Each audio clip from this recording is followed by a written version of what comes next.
everybody, welcome again to another episode of the Crowdsourced Politics News Roundup. I'm your host and moderator, Cypher, and today we are going to be covering a lot of news and going into some in-depth analysis on some of the topics that we're going to bring you today. If this is the first time you've joined the News Roundup, hey, welcome. Thank you for joining. We do this every Thursday at roughly about 8 p.m. Eastern Standard Time to roughly about 10 p.m. Eastern Standard Time. And we like to bring the kind of analysis only the crowd can provide. So yeah, that's what we do here. We also do other things. We have other podcasts that we like to do. So one of those is the podcast that we like to call Cypher State. And Cypher State is a foreign affairs and foreign policy focused podcast where we cover a topic that is impacting the world today with a little bit more in depth than what you would get normally. My dogs are running around. Sorry. So that will be this Sunday at double checking the time really quick. I believe we agreed to 4 p.m. Eastern Standard Time, but let me double check real quick. Let's see. Yep. Topic confirmed. Narco State Sunday. Yeah. So 4 p.m. Eastern Standard Time. 5 p.m. Eastern Standard Time. We had to push it back because one of our guests is going to be working that day, so he has to push it back a bit. Give me 1 second. My dogs are bothering me, so let me 1 second.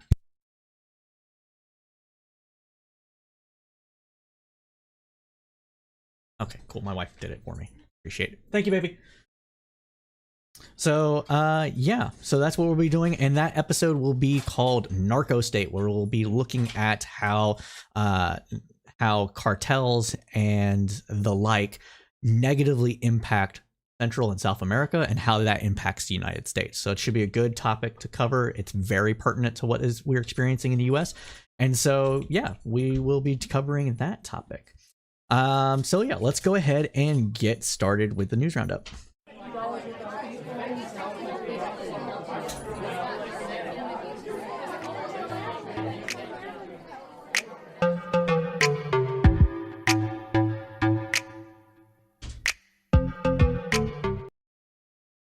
All right, welcome back, everybody. So let's go ahead and get started with the top of the news that we're bringing today. So at the top of the news, we have some sad news for liberals, some good news for some conservatives out there. We're going to get started with the filibuster and voting rights. So let's go ahead and get started with that. What's been happening in Congress since our last broadcast has largely focused on the ultimately doomed voting rights legislation that we talked about last week. They used a procedural shortcut that avoided an initial Republican blockade. Wednesday, they began floor debate in an effort to pass the legislation with 60 votes. As expected, it did fail. Next, they began a floor debate to establish an exception to the filibuster specifically for voting rights. In a show of force, most Democrats were at their places on the Senate floor, while Republicans were largely absent, except when they showed up to speak against the vote. Senators spoke for hours, and the voting rights legislation was defeated early in the evening yesterday. Next came floor debate on changing the filibuster for this legislation. Late last night, the vote also failed, with two Democrat senators, Senator Manchin and Sinema, joining Republicans for a final vote tally of 52 to 48. Last week, we reported that Senator Joe Manchin had fielded calls from former President Barack Obama and Bill Clinton, as well as Oprah Winfrey. We learned this week that Senator Kyrsten Sinema, who spoke on the Senate floor last week in opposition to changing the filibuster past the voting rights legislation, heard from two major supporters. Now, according to Politico, Emily's List and Narwhal Pro-Choice America said publicly Monday that they had pulled backing for Senator Sinema if she doesn't support changing the filibuster. Now, this is huge because these are two big supporters of Kyrsten Sinema in the Senate in Arizona. And if they pull back their support, that means that her position as a senator is actually quite precarious, because when you are up against a bloc that represents a lot of both progressive and liberal interest, which these two groups do, you're going to see opposition to you, and this might open up the chance for a primary campaign against Kyrsten Sinema. Now, we talked a little bit last week about how Kyrsten Sinema and Joe Manchin both might be primaried. The difference between the two, though, is that Kyrsten Sinema isn't the only Democrat that could keep that seat, while as Joe Manchin probably is the only Democrat in West Virginia that could win that seat and keep it for Democrats. And as sad as it is to say, that's important. And the reason that's important is because of the gavel. And the gavel gives a lot of power to the party in power, being able to pick committees, what bills go to the heads of committees, pick what bills get heard in committee, and ultimately what bills get to the Senate floor. If the gavel switches from Republicans or from Democrats to Republicans, we could see an entirely different kind of congressional agenda and even more fuckery in regards to voting rights and the like. So let's continue on, though. So the statement from Emily's List said, quote, "If Senator Sinema cannot support a path forward for the passage of this legislation, we believe she undermines the foundations of our democracy, her own path to victory, and also the mission of Emily's List, and we will be unable to endorse her moving forward." The group said Sinema has so far resisted pleas from allies and, quote, "will find herself standing alone in the next election if she doesn't shift." Emily's List was a major backer of Sinema in her successful 2018 bid for the Senate, pouring $1.7 million into that contest and rallying supporters for from its influential network. Next came NARAL, Pro-Choice America, which issued a statement also indicating it would no longer back the senator, who wouldn't find a path forward on election reform. Quote, "Going forward, we won't endorse any senator who doesn't support changing the Senate rules to pass voting rights legislation," it tweeted. They, too, endorsed Sinema in 2018's election bid. Senator Sinema's response was to reiterate what she said last week. Quote, "The Senate 60-vote threshold to end debate on legislation has been used repeatedly to protect against the wild swings in federal policy, including in the area of protecting women's health." The Justice Department said it intends to call Capitol Police Officer Harry Dunn as part of a case against the lead. That's a keep over from last time. So whatever pressure had been brought to bear on these two Democratic senators ultimately made no difference at all, at least for now.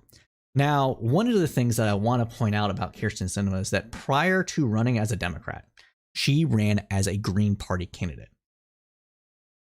I'm sure that if you've all been watching this program or watching me for some time, seeing me on Twitter and stuff, you know what I feel like about the Green Party. I feel like the Green Party is, in a lot of ways, like the Libertarian Party, and it is just an ego-stroking exercise that doesn't actually end up getting anywhere because a lot of them aren't trying to win. I think Kyrsten Sinema is her personally. I'm not going to say that she's corrupt, although it appears that she's completely 180'd on all her beliefs, so probably corrupt. But I believe that she is more concerned about the act of running for office and getting the money that she gets from that, because once you start running for office, you can just perpetually run for office and never have to worry about anything as long as you're getting money in. You can pay your bills, you can pay your debts, you can do everything, right? And then once you're in office, that becomes so much easier, especially if people are greasing the wheels, so to speak, right?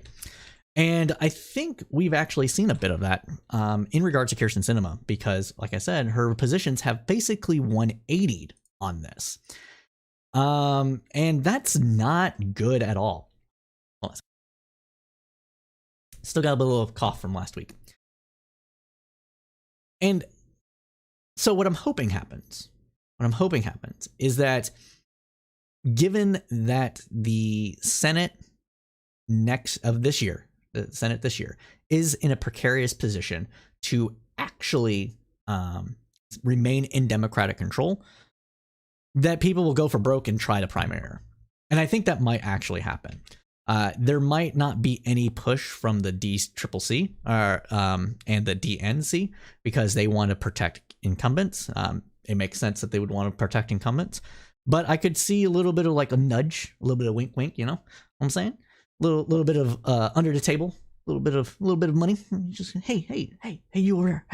Hey, progressive guy. Hey, go run against her. I can see that a little bit happening.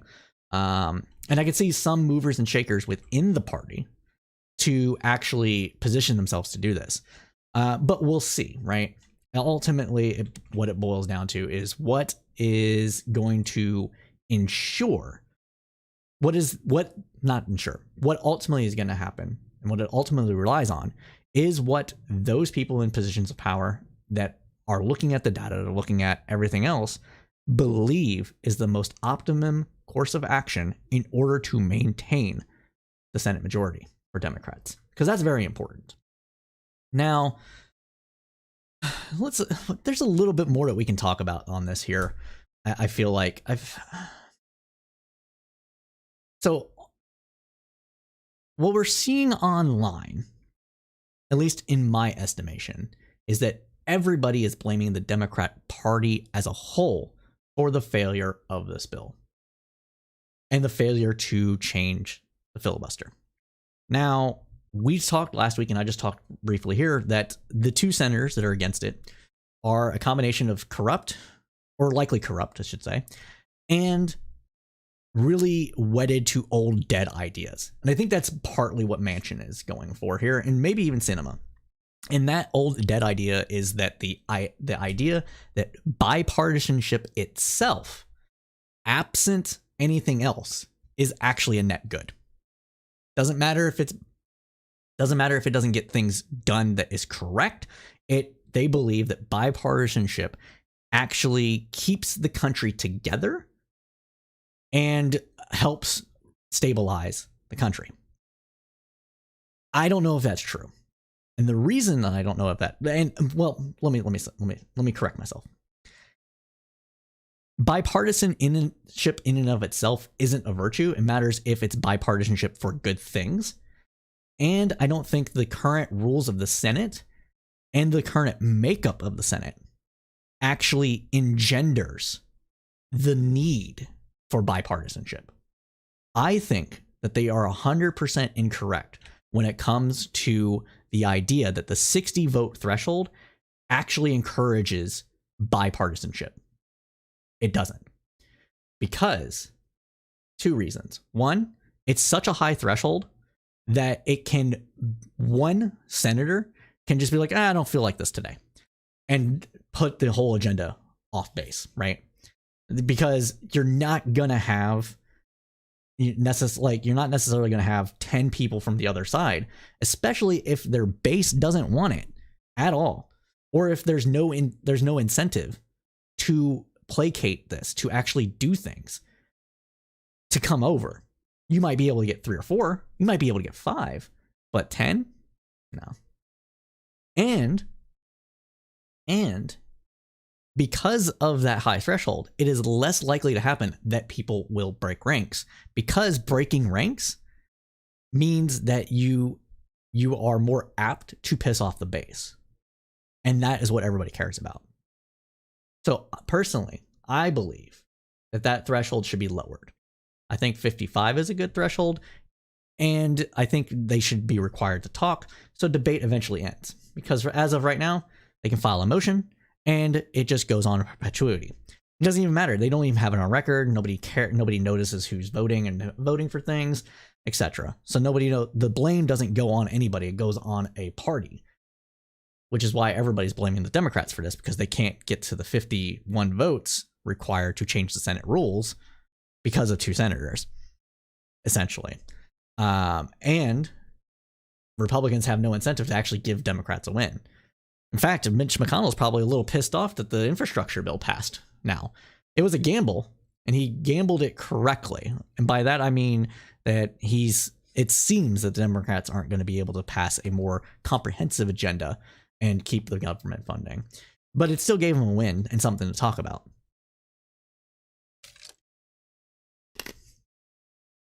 So I worry a bit about that. But I think if we lower it to 55, I think you'll see more breaking of ranks, because it won't be as dire and as high of a threshold to do so. And if they're required to talk, they'll have to show their whole ass while they filibust. You can chain filibuster. You can go on and be like, I yield the rest of my time to so-and-so, right? You can chain filibuster to keep debate going. But that makes everybody that wants to filibust, it has to be something that actually they care about, right? Something that they know the American public is against, or at least the majority of their voters are against. It can't be these things that their voters are kind of for, which is what we're seeing with the Build Back Better bill. So I just wanted to speak upon that a little bit more. And yeah, I think that's where we are with the filibuster. Now, let's continue on, right? So there's other things happening in Congress. So we reported last week that the Business Insider investigation into the practice of trading stocks by members of Congress and their staff. We talked about this, about why people might be against the Stock Trading Act in Congress, which is basically stopping congressional members and their families from trading stock and stuff. But we have updates for you. So that investigation discovered that 54 legislatures and 182 staffers had violated the Stock Act. The Stock Act, passed in 2012, was meant to combat financial conflicts of interest. Shortly after the results of the investigation were made public, Nancy Pelosi was asked if she supported ending the practice of stock trading. Speaker Pelosi's response was, "We are a free market economy. They should be able to participate in that." Now, Business Insider, following up on that, reported last Friday that after facing strong criticism for her support for members of Congress stock trading, House Speaker Nancy Pelosi asked the Committee on House Administration to investigate how many members have actually broken the reporting requirement of the Stock Act. She directed the committee to consider higher fines for lawmakers and top aides who violated the law on congressional stock trading. Insider's investigation, called Conflicted Congress, revealed numerous recent examples of potential conflicts. House Armed Service Committee members trading on defense contractor stocks, lawmakers responsible for health policy buying shares of COVID-19 vaccine manufacturers, and environmentally minded congressional members investing in oil companies. Lawmakers who have violated the Stock Act's disclosure provisions routinely invest in companies that vie for federal contracts and lobby the federal government, sometimes spending millions of dollars annually to do so. For his part, President Biden chose to remain neutral on this issue. White House Press Secretary Jen Psaki said Tuesday that while the president, quote, believes everyone should be held to the highest standards, he'll let members of leadership in Congress and members of Congress determine what the rules should be about stock trades. Psaki did not reveal where Biden stands on this issue, but noted that he did not trade individual stocks while he was a senator. CNBC continued in reporting that there are growing signs that the public supports a total ban. A recent survey commissioned by a conservative advocacy group found that 76% of voters believe that lawmakers and their spouses had an unfair advantage in the stock market.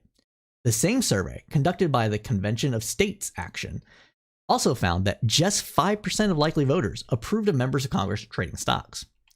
So let's talk about this a little bit here. As was said last week on the program, so if you're just tuning in, hey, we do this a lot, right?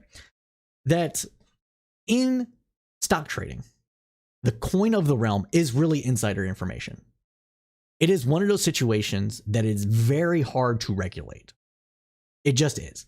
And by that, it is hard to maintain an effective regulation regime in order to prevent or find these people, hold these people accountable for violating these things. And there's two reasons for that. One, you're not necessarily going to prove that somebody had inside information. And you can hide some of that just by volume. For example, say you work at a company and say you work at a company and it's a fairly big company, right? We're talking, maybe 10,000 employees, and they have a large market share. We'll say 10% of a certain market, right?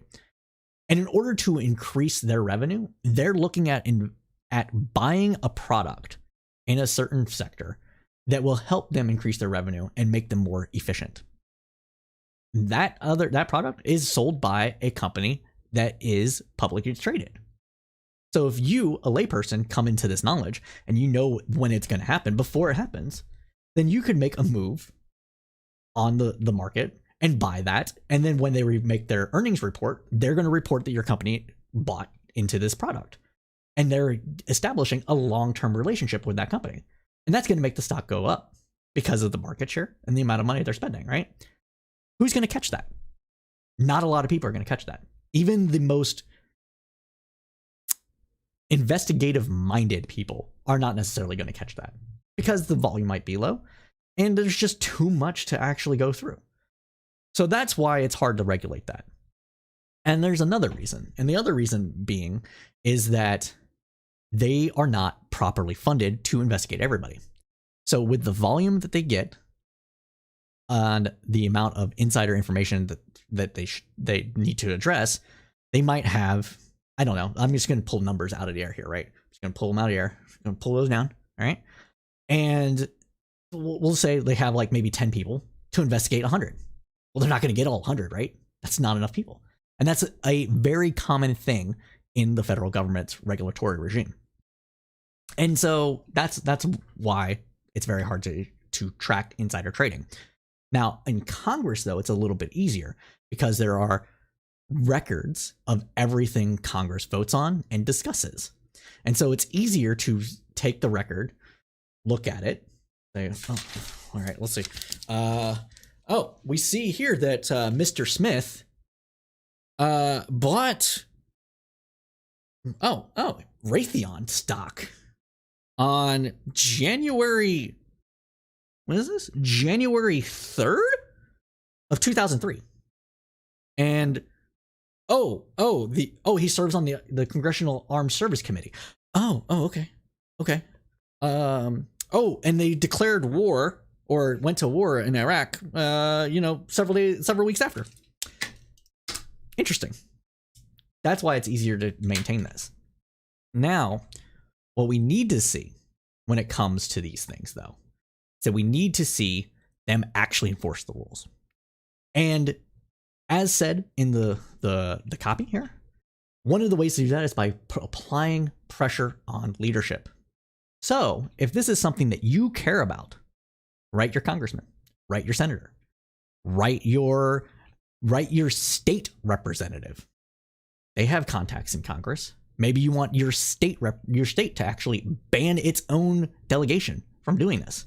These are things that you can do in order to make an impact and stop insider trading on congressional information that isn't public. And once it's public, just go out and buy it, right? Who cares? But Congress, being what it is, has information before everybody else does, and that is an unfair advantage. And we care about that sort of thing. So that's what you can do. But everybody, hey, if you're just joining us, hi everybody. Been streaming for about 25 minutes or so. And if this is your first time, this is the Crowdsourced Politics News Roundup. Crowdsourced Politics News Roundup is a weekly Thursday show running from about 8 p.m. Eastern Standard Time to about 10 p.m. Eastern Standard Time, covering the news that was of the last week with the kind of analysis only the crowd can provide. And so if you want to see something on the News Roundup, just reach out to us and we will be sure to try to cover it. We are also going to be introducing, as Crowdsourced Politics, a new podcast. And that podcast is called Praxis Run.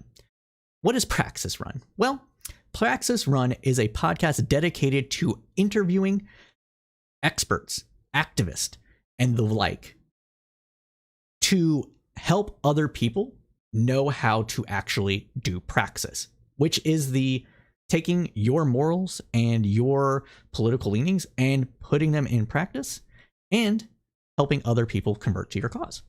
We're going to do this from the whole swing of the political discourse, except probably Nazis. Not probably, except Nazis. We don't support racism here. So what does that mean? Well, it means that we'll be interviewing pro-choice people. We'll be interviewing pro-life people, people that are activists on the ground that put their morals and their politics into practice, and to inform you how to do so.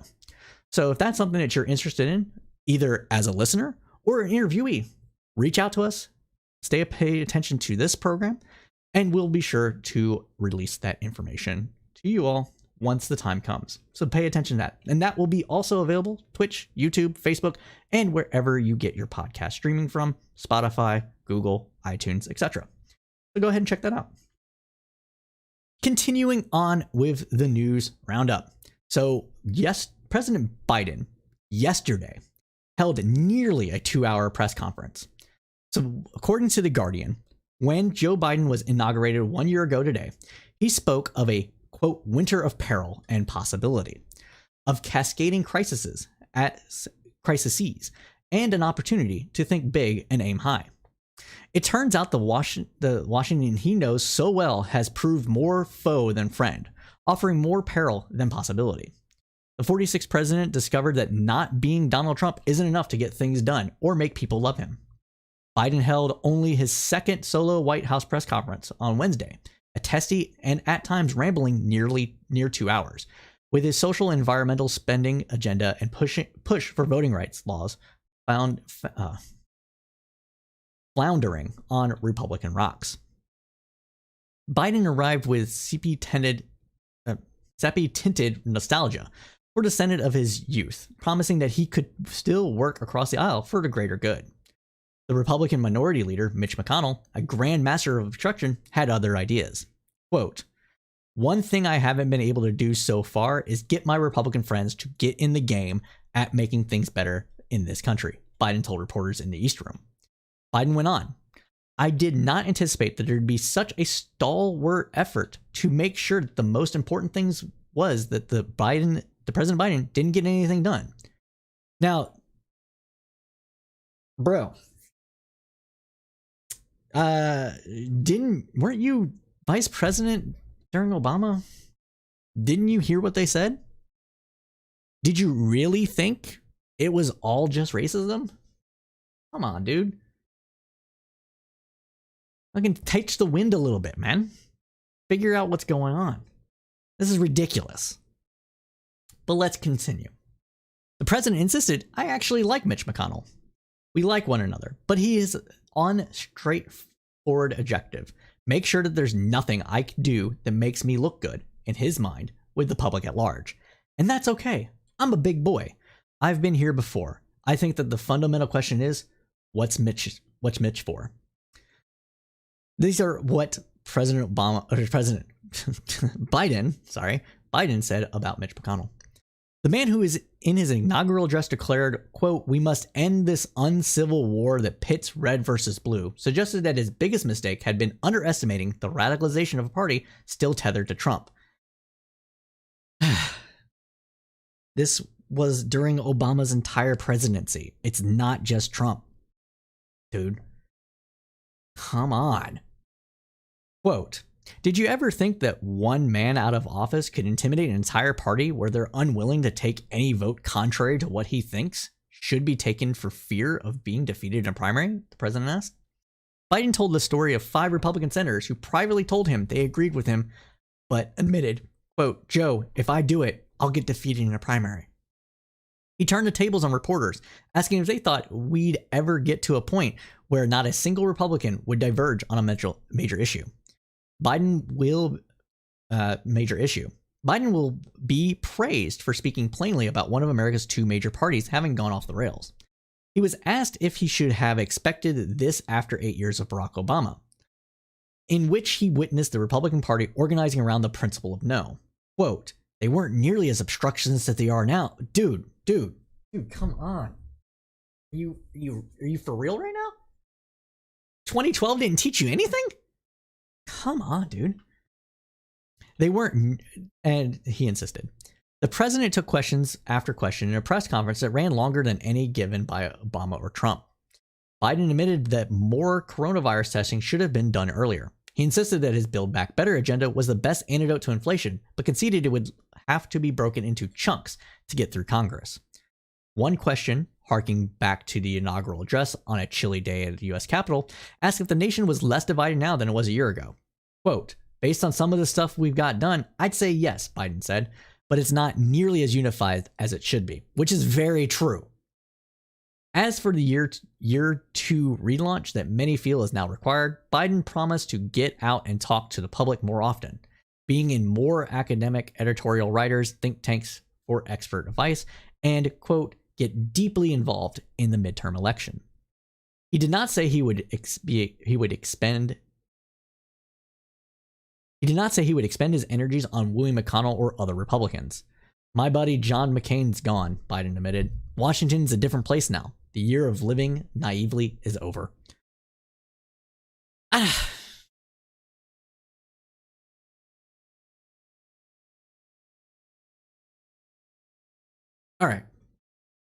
So I've been harping on this a lot, and I'll continue to harp on this. In fact, I just got done talking to a few people online about this very topic. The Republican Party of 2000 is dead.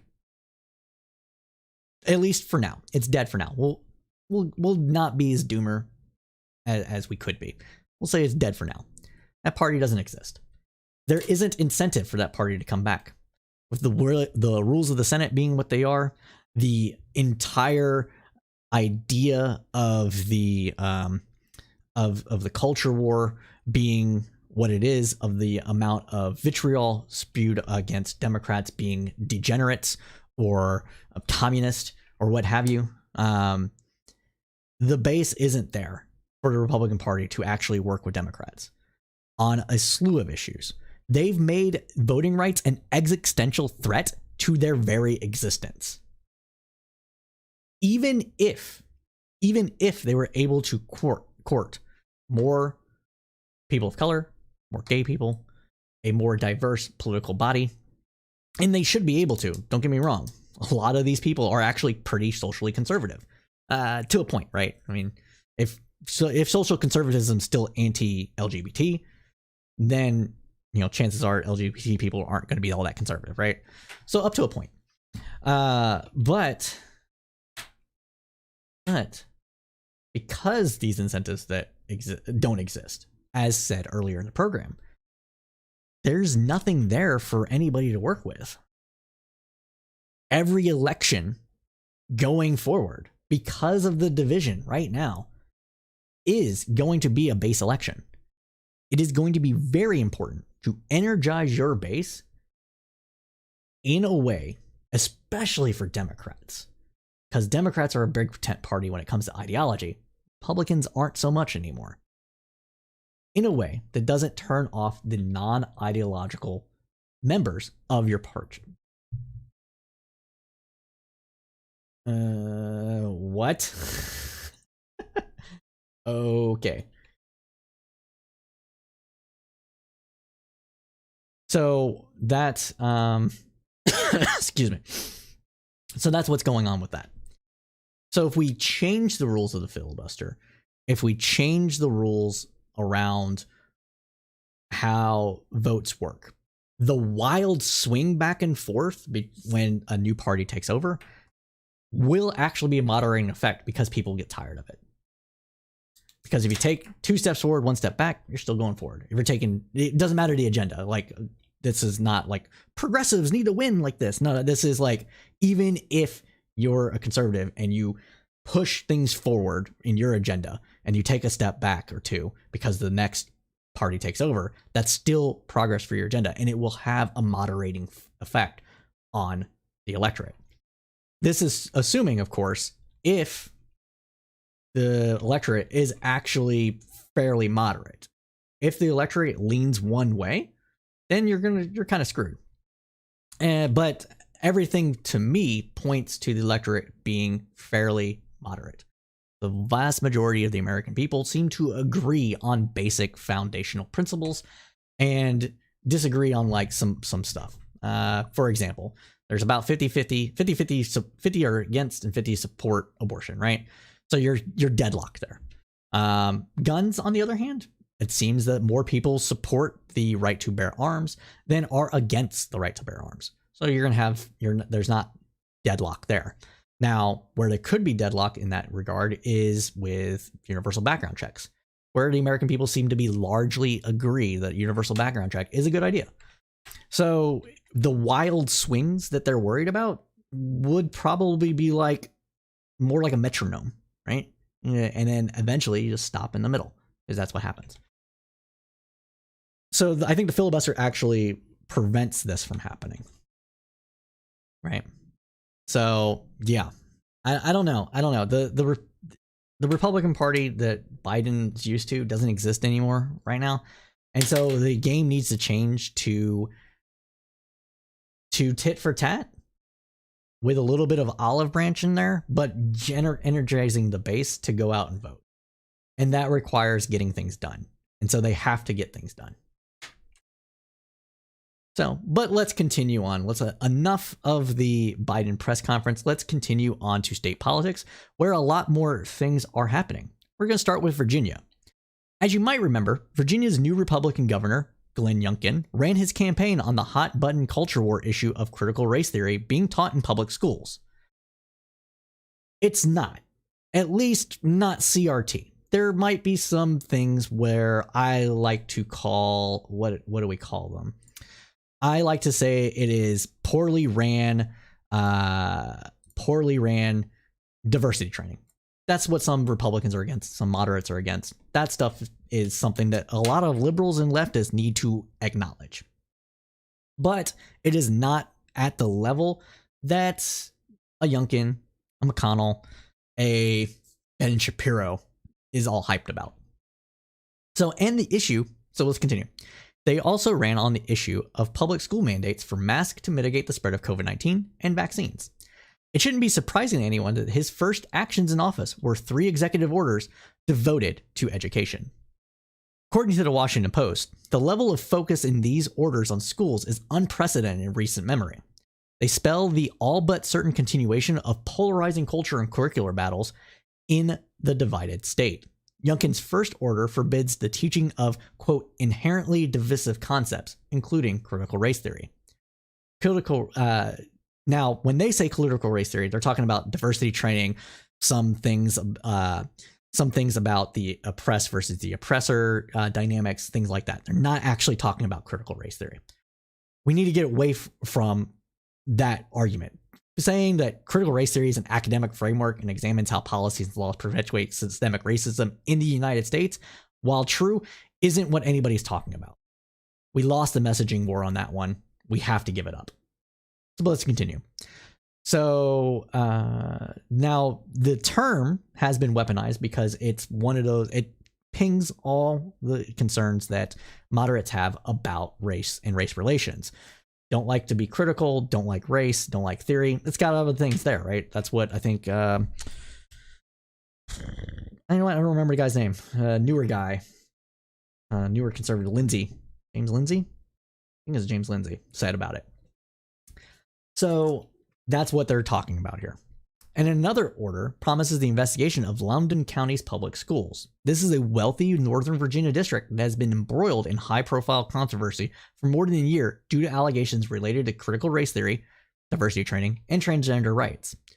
Administrators in the school system also bungled the handling of 2 sexual assaults. Those sexual assaults being one purportedly was related to a transgender student, and the father of the victim said it happened in the bathroom. That turned out not to be true. There's a lot of things there. There's a lot of moving parts in that one. But the narrative has cemented around that it was because a assigned male at birth person assaulted this woman inside a woman's restroom. It wasn't because this person, who I think might be non-binary, but I don't remember the exact details, wore a dress and was able to access the women's bathroom. That's not why it happened. It happened because of opportunity and the fact that this person's a piece of shit. All right, it has nothing to do with their gender status. But of course, Republicans are going to latch onto that. Now, the Republican governor's third order asserts that parents must be allowed to decide whether their child wears a mask in school, regardless of what federal or district level officials say. The order has health and safety implications for millions of children and teachers, and has elicited confusion and conflicting vows of defiance from districts in more liberal parts of the state. This order suggests there will be a heightened tension between Virginia's school superintendents and the governor in the first week of his administration. School districts in the immediate DC suburb fired back this weekend by asserting that masks will continue to be required inside buildings. Quote, "Like any contentious issue in American politics, this will end up in a courtroom," said Stephen Farnsworth, a political scientist at the University of Mary Washington. Continuing on, "You will have to go back to the days of massive resistance and desegregation to find education as prominent in the actions of a governor as you have seen in day one of the Youngkin administration." Youngkin, a 55-year-old former private equity executive, has never held elective office and once founded a church in his basement. He trailed his opponent for most of the campaign until he hit on the topic of critical race theory. Youngkin's promises at rallies to ban critical race theory and later to give parents more control over what their children learn in public schools saw him gain in polls until he overtook Democratic Terry McAuliffe, who had begun the race as the clear favorite. Now, one of the things that needs to be mentioned here is that McAuliffe basically told parents they don't get a say in what their children learn.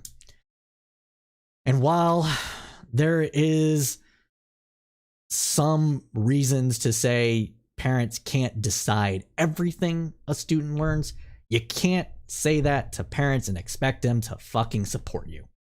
Because parents care about their kids and they know their kids better than you, and they don't want their kids being exposed to shit that they don't want their kids being exposed to. There are things that parents can do to help shape a curriculum, such as attending parent-teacher associations, going to school board meetings, etc. But what this boils down to is a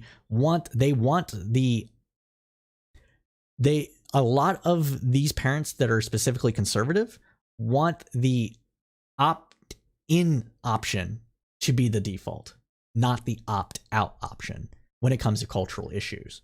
So if we're teaching sex ed in school, they want any parent to have to give permission to attend that training.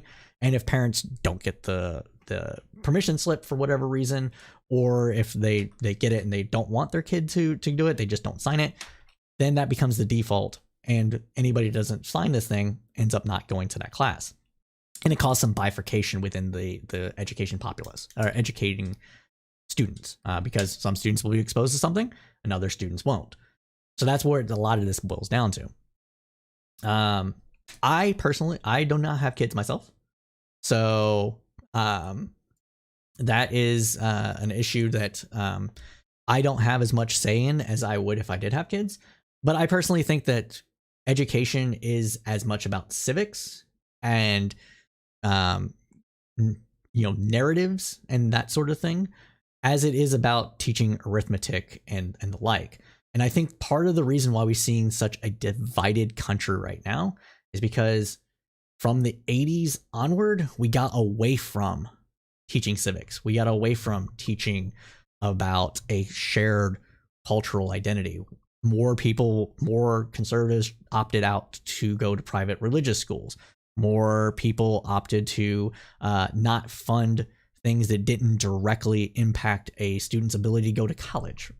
And I think that that's a lot of what we're seeing here. We're seeing a disintegration of a shared American identity, and that is problematic.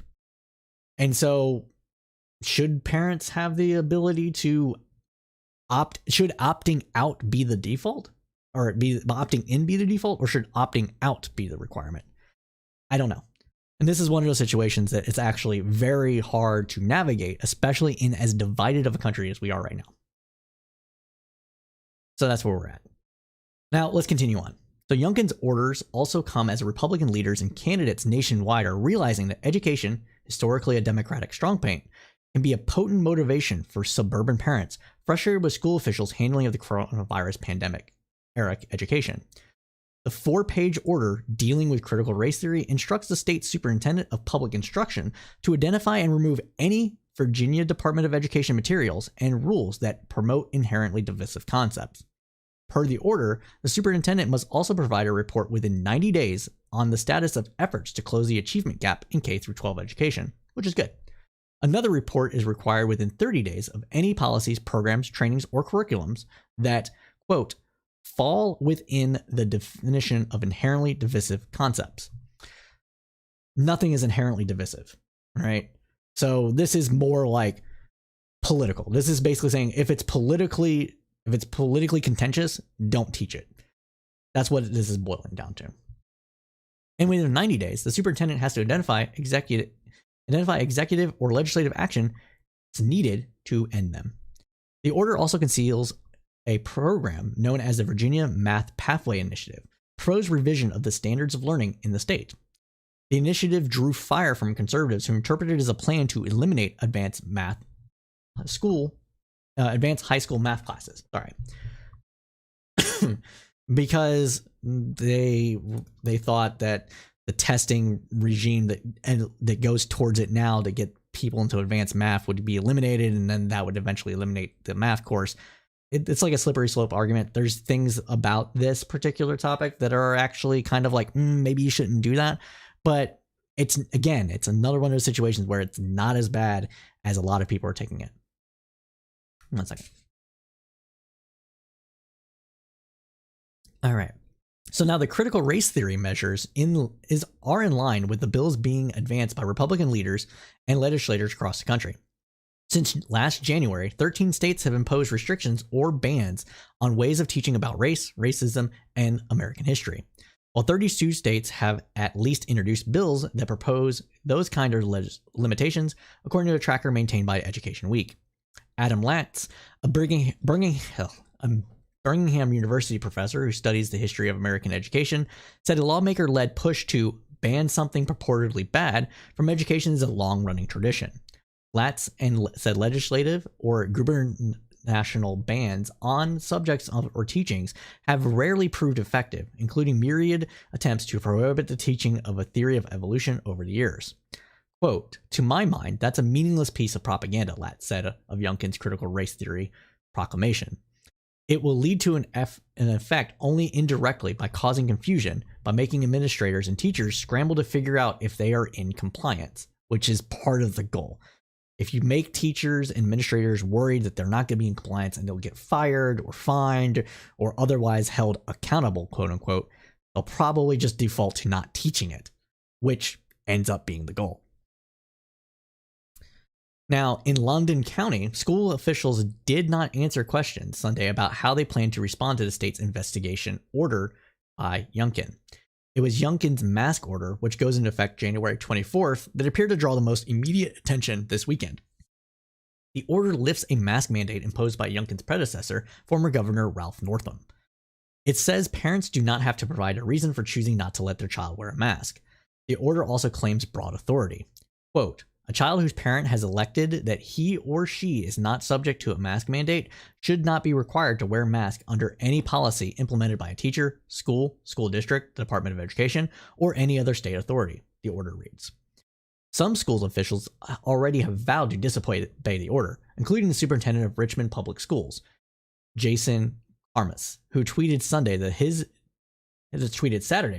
his district would, quote, "maintain its 100% mask mandate for students, staff, and visitors." Armas posted a follow-up tweet Sunday, apparently responding to the critical race theory order, in which he wrote that the Virginia, quote, "was literally created on the backs of enslaved Africans. Richmond Public Schools will continue to study that and be honest about it." Arlington Public School spokesman Frank Bellaveri said Saturday that, quote, "masks will continue to be required in our buildings." Fairfax County Public School Superintendent Scott Barbrand wrote in a message to families and teachers Sunday that the system is reviewing Youngkin's executive order, and an FCPS will continue universal masking for all students and staff. Alexander City Public Schools also sent a communication to families over the weekend saying that school districts will continue to require all individuals to wear masks on buses and inside schools. So let's talk a little bit more about this, just very briefly here. So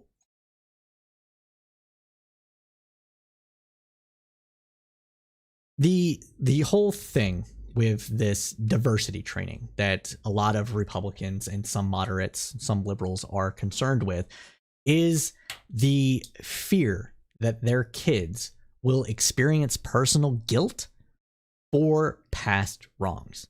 And they don't want their kids to feel that guilt. When things are done badly, when they're taught badly, that is exactly what happens. We need to acknowledge that. But other people go above and beyond that and refuse to teach about the actual horrors of American history and how we've come beyond that and still have work to do. Now, the "and still have work to do" is a bit more contentious than the past wrongs, but when you're trying to ban both, there's something fishy going on. And so I think what we should do, when I say we here, I mean liberals, moderates, progressives that do want to have the full history of American society taught in schools, is that we need to focus on that aspect and make it clear that we don't want the divisive part, the part of the education program where, it talks about oppressor and oppressed and talks about it in current terms and does some, when it's done badly, some race essentializing things, and talk about it in terms of, hey, some of this is still going on. We still have some work to do. We as a society, not you as an individual or you as a white person or you as a black person or a person of color, what have you. And that this is very recent progress and that needs to be acknowledged. And I don't think a lot of people would have a problem with that. And the people that do have a problem with that need to be called out for what they are. And that could be, just a person that wants this idealized version of America taught, or racist. And that's not cool. Like, those people should be basically ignored. And if that's not possible because they're making too much noise, for lack of a better term, brought to heel, because they're impeding on actually fixing the divisions that we have. And I think that is the best way that we can go about ensuring that these truths are taught in school in a way that would eliminate the bad aspects that come with some of this. Now, if somebody still feels like they themselves are personally responsible for these things after all the fixes that I talked about are put in place, then we need to address that particular teacher or that particular student and make sure that it's one, if it's the teacher being a fuckwit, then they need to be held accountable. If it's the student just not understanding it and internalizing it, then that leads to either we need to improve the program, or we need to sit down individually. We, the people involved in this, is what I mean. So they need to sit down individually with the student and try to make it more clear that this is not something that they themselves are responsible for. This is just something that's happened in history, and etc. And I don't see, personally, I don't see how that could be much contentious to people. But let me know what you think. Honestly, let me know what you think. So to do that, hey, go ahead and hit me up on Twitter at Crowdsourced Poll. You should see it there. And let me know what your thoughts are about that. So let's continue on, though. So we have elections coming up and redistricting. So there's a lot of stuff that we need to talk about. So let's continue on. So elections. This is the first of our twice monthly segment on the 2022 elections. Tonight, we'll be focusing on redistricting and the new state laws that affect voters. Let's start with redistricting. We'll begin with a quick overview of where redistricting stands today, some ongoing fights, and then we'll look at some specific graphics. According to 538, 26 states, most recently Arkansas, have now finished redrawing their congressional maps, not counting the 6 states with only one congressional district. And several other states several other states are already deep in that process. For instance, New York's Advisory Redistricting Commission is working on its second map proposal after the legislature rejected its first, and a proposed map in Mississippi has passed the legislature and is currently sitting on the governor's desk. Keep in mind, though, that even those 26 states may not be done with redistricting. Lawsuits over the maps loom in at least 8 of these states. The Ohio Supreme Court has already thrown out Republicans' first attempt to draw a new map in the Buckeye State, and there are also lawsuits pending in North Carolina alleging that its map is a partisan or racially gerrymandered. A few states are running into more trouble redrawing their lines, particularly those where the two parties share redistricting power. A bipartisan redistricting commission in Connecticut failed to meet its deadline to approve a map, kicking its redistricting process to the state Supreme Court. And redistricting looks destined to be decided by a court in Wisconsin, too, where the Democratic governor has vetoed the map passed by the Republican legislature. And finally, just under 2/3 of the districts whose lines are being challenged, 73 out of 110, were drawn by Republicans. So there could be substantial upside for Democrats here, enough that some analysts believe that the House Republican bias will disappear completely. It's too early to know for sure, though, so if there's one piece of advice we can give you, it's to not draw any conclusions about redistricting until the ink is dry on the last states map. So Politico reported on what's shaping up to be Republican overreach in some states. After months of play it safe drawing, some Republicans are urging their power party to go for the jugular in states yet to complete their congressional redistricting. Republican map makers in Missouri were expecting an intra-party fight when they unveiled a redistricting proposal that would help the GOP maintain their lock on 6 of the state's 8 congressional seats. The chief source of the backlash, which is powered by Secretary of State and 2 Senate candidates. Why not gerrymander more to regulate Democrats to only 1 district? Wow. Amid a growing sense of frustration that the party is squandering its advantage, some in the GOP are advocating for a new level of ruthlessness. It's a stance driven by a desire to appease an activist base, bolster ambitious politicians, and gain retribution against arduous Democratic gerrymandering in blue strongholds. The aggression on display in Missouri is also cropping up elsewhere. In Tennessee, Republicans are already successfully advancing a plan to crack Nashville into 3 districts, dooming Democratic Representative Jim Cooper. In Florida, Governor Ron DeSantis was so displeased with his legislature's proposal to redraw their maps that he suggested one that could give Republicans 18 or more of the state's 28 districts. Kansas Republicans this week revealed a plan that would crack the Kansas City area into 2 districts, though they could not have gone further in targeting Democratic Representative Sharice Davids. That could mark a departure from the strategy in states like Kentucky, Nebraska, Indiana, and Georgia, where Republican legislators declined to use their redistricting pens to eliminate several Democratic seats and little to no opposition or complaints. And in larger places like Texas, map makers prioritized incumbent protection over creating more competitive seats or vigorously going after Democratic incumbents. And while Republicans feel confident that they can claim the majority this fall, questions linger over how durable it would be in tougher political environment. To add to their concerns, Democrats have missed no chance to carve aggressive gerrymandering in states like Illinois, Oregon, Nevada, and New Mexico. It can pose high risk when the party is facing national headwinds, but high rewards in more favorable climate. Sorry, my nose itches. Governor DeSantis' obvious move to suppress the votes of Black and Brown Floridans voters is unlikely to be acceptable to the Florida state legislature and almost certainly would violate federal voting laws. This year's redistricting drama comes after the Florida Supreme Court rejected the state's congressional map in 2015, contending that the lines were advantageous to Republicans, according to the AP. So let's go ahead and look at the graph here. Oh, wrong button. There we go. All right, you can see it, right? Yeah, I can see it. All right, sweet. We got some viewers today too. So let's start with the old map. Look, it's a sea of red, all right? That's going to happen because there's like multiple districts in some of these blue areas and there's cities and stuff like that. And a lot of the red is rural areas. So that's what we're always going to see. We're going to see a slew of red, right? Now, the new map here, all right, with the new map, this is from 538, so you guys can check this out yourself later. So just go to 538, right?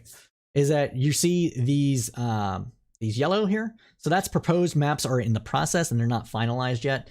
And in some states you see these gray here, and there's like no maps proposed in the gray, and the like. So we still have a lot of districting to go. As we said, nothing is settled until the final map is defined and the ink is signed and it's signed into law. So if we look at the new maps versus the old maps gave Republicans a clear advantage. And the new maps have not come around yet.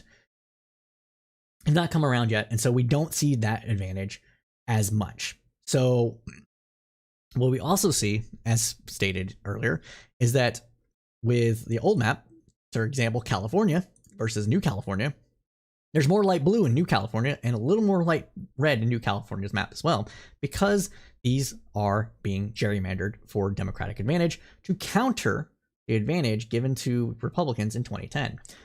So this is a tit for tat that we're seeing. We're seeing Democrats fighting a bit, and we're seeing Republicans like demanding more fight. So yeah, we see that there's 128 leaning seats for Democrats and 119 leaning seats for Republicans, with 21 highly competitive seats. The difference between the old map and the new map, based on current understanding of the demographics within these districts, is that Democrats are seeing a +7 and Republicans are seeing +1. And the map overall is looking to be less competitive. So we're seeing that in a slew of states. We can see that first in Texas. So Texas is where I live. I'm able to talk about this a bit better than other states. So we're going to go ahead and go to Texas. Now, with the old map in Texas, you see that the southern part of the state was where a lot of the competitive races were prior to the new map. And what we see now with the new map is that they have added a district in West Texas, so that's going to definitely be Republican. They split this district up to basically 3 from 2 here. All right, and so we see that, and we also see them packing more Democrats into the blue areas to try to shave off some of the other areas and make them more red. Why are they doing that? Because they want to cement their advantage. Based on the new maps versus the old maps, there is only one competitive district, where 2 districts now also lean either Democrat or Republican, and each congressional district is more blue or red depending on the way it's been drawn. Now, as you can see with this line, this is the dividing line here, there are more guaranteed Republican seats and more Democratic seats, but with Republicans coming out of the clear advantage. Now, the question is, why did they do it this way? Why did they make it to where there are more guaranteed blue seats and more guaranteed red seats? It's 2 reasons. 1, you're less likely to get a challenge, be successful if the map looks to be fair. And the way you get that map to look to be fair is by giving the opposition more seats. The second reason, and this is the interesting one, is I don't think South Texas or El Paso are, well, El Paso probably is because it's still +33, but I don't think South Texas is as blue as it used to be. So now on the old map, right, we see that these 2 districts were still Democratic lean, and now they are they're strong Democratic lean, right? But there is this idea among Republicans that the pandemic, the restrictions during the pandemic, and the border issue has actually awakened a sleeping giant within the Latino community. And that is that the Latino community is, in Texas at least, is a lot more conservative than Democrats originally had thought. So by drawing these a bit more blue, they might not actually be that blue. And by cementing the advantage they already had, by making their red leans stronger red leans, they can dump more money into these now seemingly competitive races and potentially turn the tide there by focusing on issues that are near and dear to the Latino community within Texas, which are the same social issues that are plaguing the rest of the United States, and job security and border security. You would think maybe border security wouldn't be that much of an issue that would give Republicans an advantage, but it does in some Latino communities. And that's what I think is going on here. So I wanted to bring eyes to that. I think that's very important. Very important. Oh, thanks everybody. Weaponized politics. Thanks. Appreciate it. Yeah, this is what we do here. Appreciate you saying this is an interesting discourse. And thanks Jurg. Appreciate it, man. You're a real one. You're funny too, man. I think you're gonna make it in stand up. I'm being dead serious. You're pretty fucking funny. So glad to see people showing up. So that's what I think is going on in Texas. And let's go back over to the national overview. And I think that is kind of what's going on in some of the other red states. If you look at Indiana, right? Let's look at Indiana. This is my home state. This is where I come from. That you see it again. They cemented their advantage and they're hoping to peel away They're peeling away this last remaining district, at least the Northwest district of Indiana's first congressional seat, from Democrats by making the rest of the state heavy red and taking one old lean red, which is the one in Indianapolis, northern Indianapolis, Victoria area, by making that more red by shaving off some of the lean here, which are 34, 43, right? That they're going to be able to dump money into Gary, Indiana, and hopefully win it. And it's possible. Just because Gary, Indiana is predominantly black doesn't mean that Republicans can't do well there. They just have to, they just have to modulate their social messaging. And if they pull away 5% of the black vote, just 5%, it's done, son. Republicans are going to win that district. So that's what I think is ultimately going on here. I think they're doing a play to make some of these seats less competitive, to take money and direct it to areas where it seems like there's a lot of Democrat backing and everything else, and dump the money there to try to break it away. Now, it's a double-edged sword, right? Hey, if you make Indianapolis, you make the 77th district of Indianapolis 37, Democrats have the exact same ability to dump money into it too, to make the race as competitive as it can be. But Republicans' pockets tend to be a little deeper. Just saying. All right. So, yeah, I think, honestly, that's what we're seeing here. And it'll be interesting to see this play out. So pay attention to this show. We'll be covering this a lot over the course of the year. So let's go ahead and get back to the news here. All right.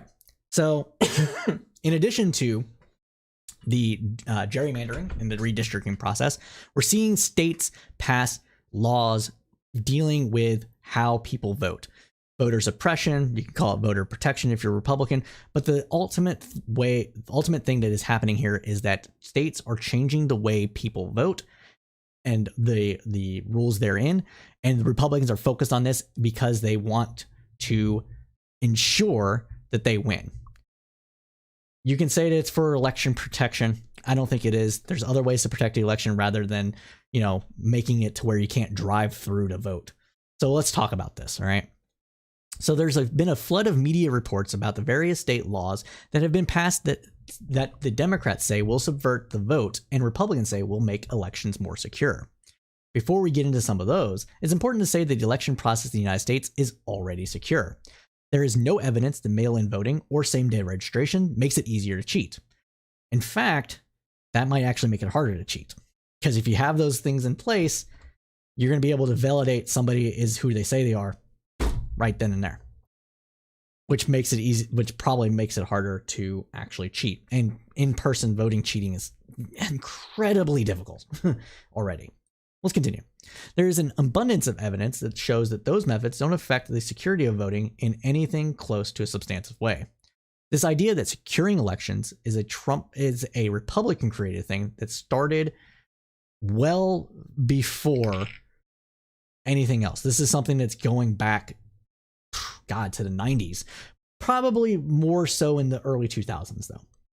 And it's being exploited by Republicans and being buttressed by the big lie. Having said that, what are the facts about the new election laws? Is the election outlook for the midterms and beyond as dire as the president and Democrats say? Let's start with a map from an organization called Voting Rights Lab. So let's go with that one, and I believe it's this month. All right. Yep. So according to Voting Rights Lab, 27 states have enacted legislation to expand and improve mail voting, while 13 states have enacted legislation to restrict it. And let me zoom it in. Can you guys see that better? Yeah, you should be able to see that better.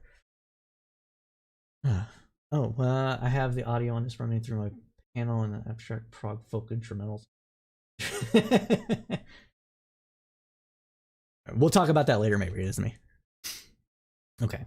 Sorry, I got all Okay, so let me restate that. So 27 states have enacted legislation to expand and improve mail voting, while 13 states have enacted legislation restricting it. 20 states have enacted legislation improving voter registration, while 5 states have imposed new registration barriers. 15 states have enacted legislation shifting election authority, which in many cases could make the administration of elections more partisan. And these are the states in which Trump said that he won, but he really didn't. Arizona, some states like Tennessee tried to do it in Michigan, did it in Georgia, etc. 15 states have created, expanded, or improved in-person early voting, while 1 state has restricted it. And this actually includes states like Texas. They've done some weird things with the early registration. Like they changed the early registration, made it like you could register earlier to vote and vote earlier, but they shortened the time a little bit. Like they made it some days you can, some days you can't. They tried to get rid of Sunday voting, but that got a huge amount of backlash, so they stepped back away from that. That's happened in more than just Texas, but I live in Texas, so that's easier for me to talk on. So that's something that needs to be noted as well. So 14 states have created or expanded election-related crimes with potentially suppressive effects. 9 states have allowed election officials to begin processing mail ballots earlier, while 0 states have cut back pre-processing time. And that's important because if you can process the mail-in voting ballots sooner, you're going to have less look of fuckery going forward. You know, that whole that meme, what was the meme? It was like snake stance based Biden, like limp wrist Trump or something. I don't remember what the exact meme was, but you know, the vote leveled off and it shot up because all the mail-in ballots were then being counted last. And so you got the little snake looking thing, and then Trump was like, So you're going to have less of that happening, and that will actually encourage, that will have a good effect on psychology for people that are actually worried about voting. 7 states have imposed new or tougher voter ID laws, while 2 states have taken action to make their voter ID laws less restrictive. 7 states created or codified process to notify voters of problems with their ballots and provide an opportunity to resolve the issue, while 0 states have rolled these processes back. That's a very good thing. 8 states passed laws to create, facilitate, or improve the accessibility of ballot tracking tools for voters, including 1 state that urged the implementation of such a system, while 0 states have done the reverse. And finally, 8 states have expanded voting eligibility for or improved access for citizens with past felony convictions, or have paved the way for voters to approve such a law, while 0 states have done the reverse. And that's also important. The re-enfranchising citizens actually will it will have the psychological impact of people being more integrated into society after they have committed a crime and have atoned for said crime. And that's a good thing. We need that. We need to re-enfranchise people and give them all their rights back after they serve the full length of their sentence. And that includes parole or probation. And once those things are done, if you should be given your rights back. There can be some stuff said about guns, but I'm going to say, fuck it. Let people have their gun rights back too. Again, I'm not anti-gun. Anyways, so also of note, North Carolina's budget gave the Speaker of the House and the President pro tem of the Senate a new role in settling election-related lawsuits. The bill also reduced the period of time of a governor's executive order during a state of emergency can be effective, making it difficult for the State Board of Elections to change election procedures in light of a new public health emergency, as what happened in 2020. Ohio passed a pro-voter bill enhancing transparency in the redistricting process. New York passed a bill to improve privacy for victims of domestic abuse who register to vote. Delaware passed a bill improving the redistricting process so that incarcerated individuals are counted in the place of their previous residence. That is very important. So this is actually really big, and this is something that I think needs to be a national law. And I'm going to riff about this one for a little bit. So let me talk about this. All right. So where are jails and prisons located? Anybody tell me? Anybody? Well, for the most part, Jails and prisons are located in rural America where there aren't that many people actually living. And what that means is that a person that doesn't have the right to vote because they're incarcerated is being counted as a resident in a district that they have no say in, and making that district bigger than it would be out no fault of their own. And so, well, jails, okay, the West dude. All right, let's do that. Hold on. So at the West dude. So he at the West dude said, hey, near cities. Okay, jails are near cities. Typically speaking, people that are in jail can still vote. Prisons, on the other hand, and federal prisons especially, are more likely to be located in rural America. And so this gives people rural America an outsized advantage in the population count when it shouldn't be there. So that's why this thing is important. By counting of their, for lack of a better way to say this, home of record, go back to the military. You join the military, you're stationed somewhere that at no fault of your own. And so you are still allowed to be registered at your home of record and vote for elections where you were previously residing. This is the way it should be for prisons as well. And that will make the redistricting process and the voting process more fair than what it is right now. But I think that's very important. Yeah, I that's probably correct. So the West dudes followed up with state prisons are usually outside cities. Federal prisons are usually, well, rural America. Yeah, I can see that. I actually think you're right about that one. So, good point. Good point. So we have a lot of comments that came in while I was reading that. So let me get through these comments. So let's see. So we got 32 Simas. Why would you need to vote by mail? In the UK is extremely uncommon. Oh, you know what? Let me get rid of this track. Hold on. Let me put that back up. I don't know why that came down. Add. All right. So why would you need to vote by mail? In the UK is extremely uncommon. Google Birmingham warehouse voting fraud. So the reason why you need to vote by mail is because the election in the United States is very much done on a district level, and people travel or have to go to doctor appointments or work outside of their district. And with early voting being not as robust as it probably should be, you need to have the ability to vote by mail to make sure that you're able to vote prior to the election, because you just might be out of state for whatever reason. Oh, thanks for the follow, Anti-Natalist Warrior. Okay, good name. So that's why we have that. Hopefully that answered your question. Let's see. The West dude. Well, the right to vote and the right to own guns are guaranteed by the Constitution.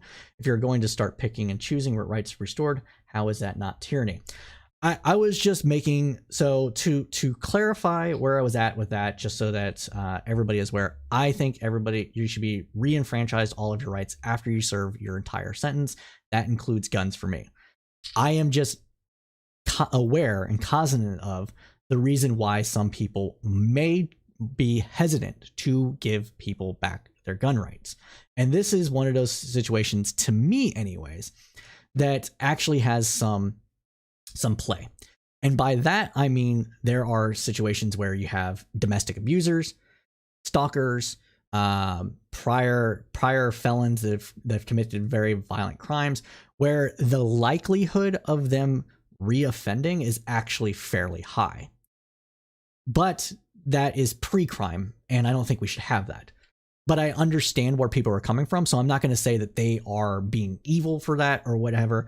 I think that is actually a very understandable position, and so I just wanted to make them aware that I understand where they're coming from.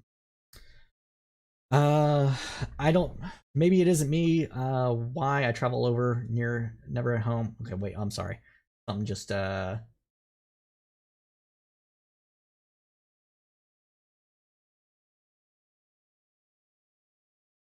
So Antinatalist Warrior. Well, I'll get your comment in a minute. But I just want to get through these other comments real quick. So why I travel over never home for the election? What's it called? Oh, okay, you're answering his question. Cool. So yeah, he so maybe it isn't me. Also answered the West Dude's question. That's very important here. So, you know, state, military, traveling, business, etc. Very important to know. So that's good. And this is in this context. That's also an option. I don't know if I agree with that, but that also remedies that issue. So fair enough. Okay, so Antinatalist Warrior. I'm not going to get your comment on screen just because it's not readable. It's too large. So I'll read it though.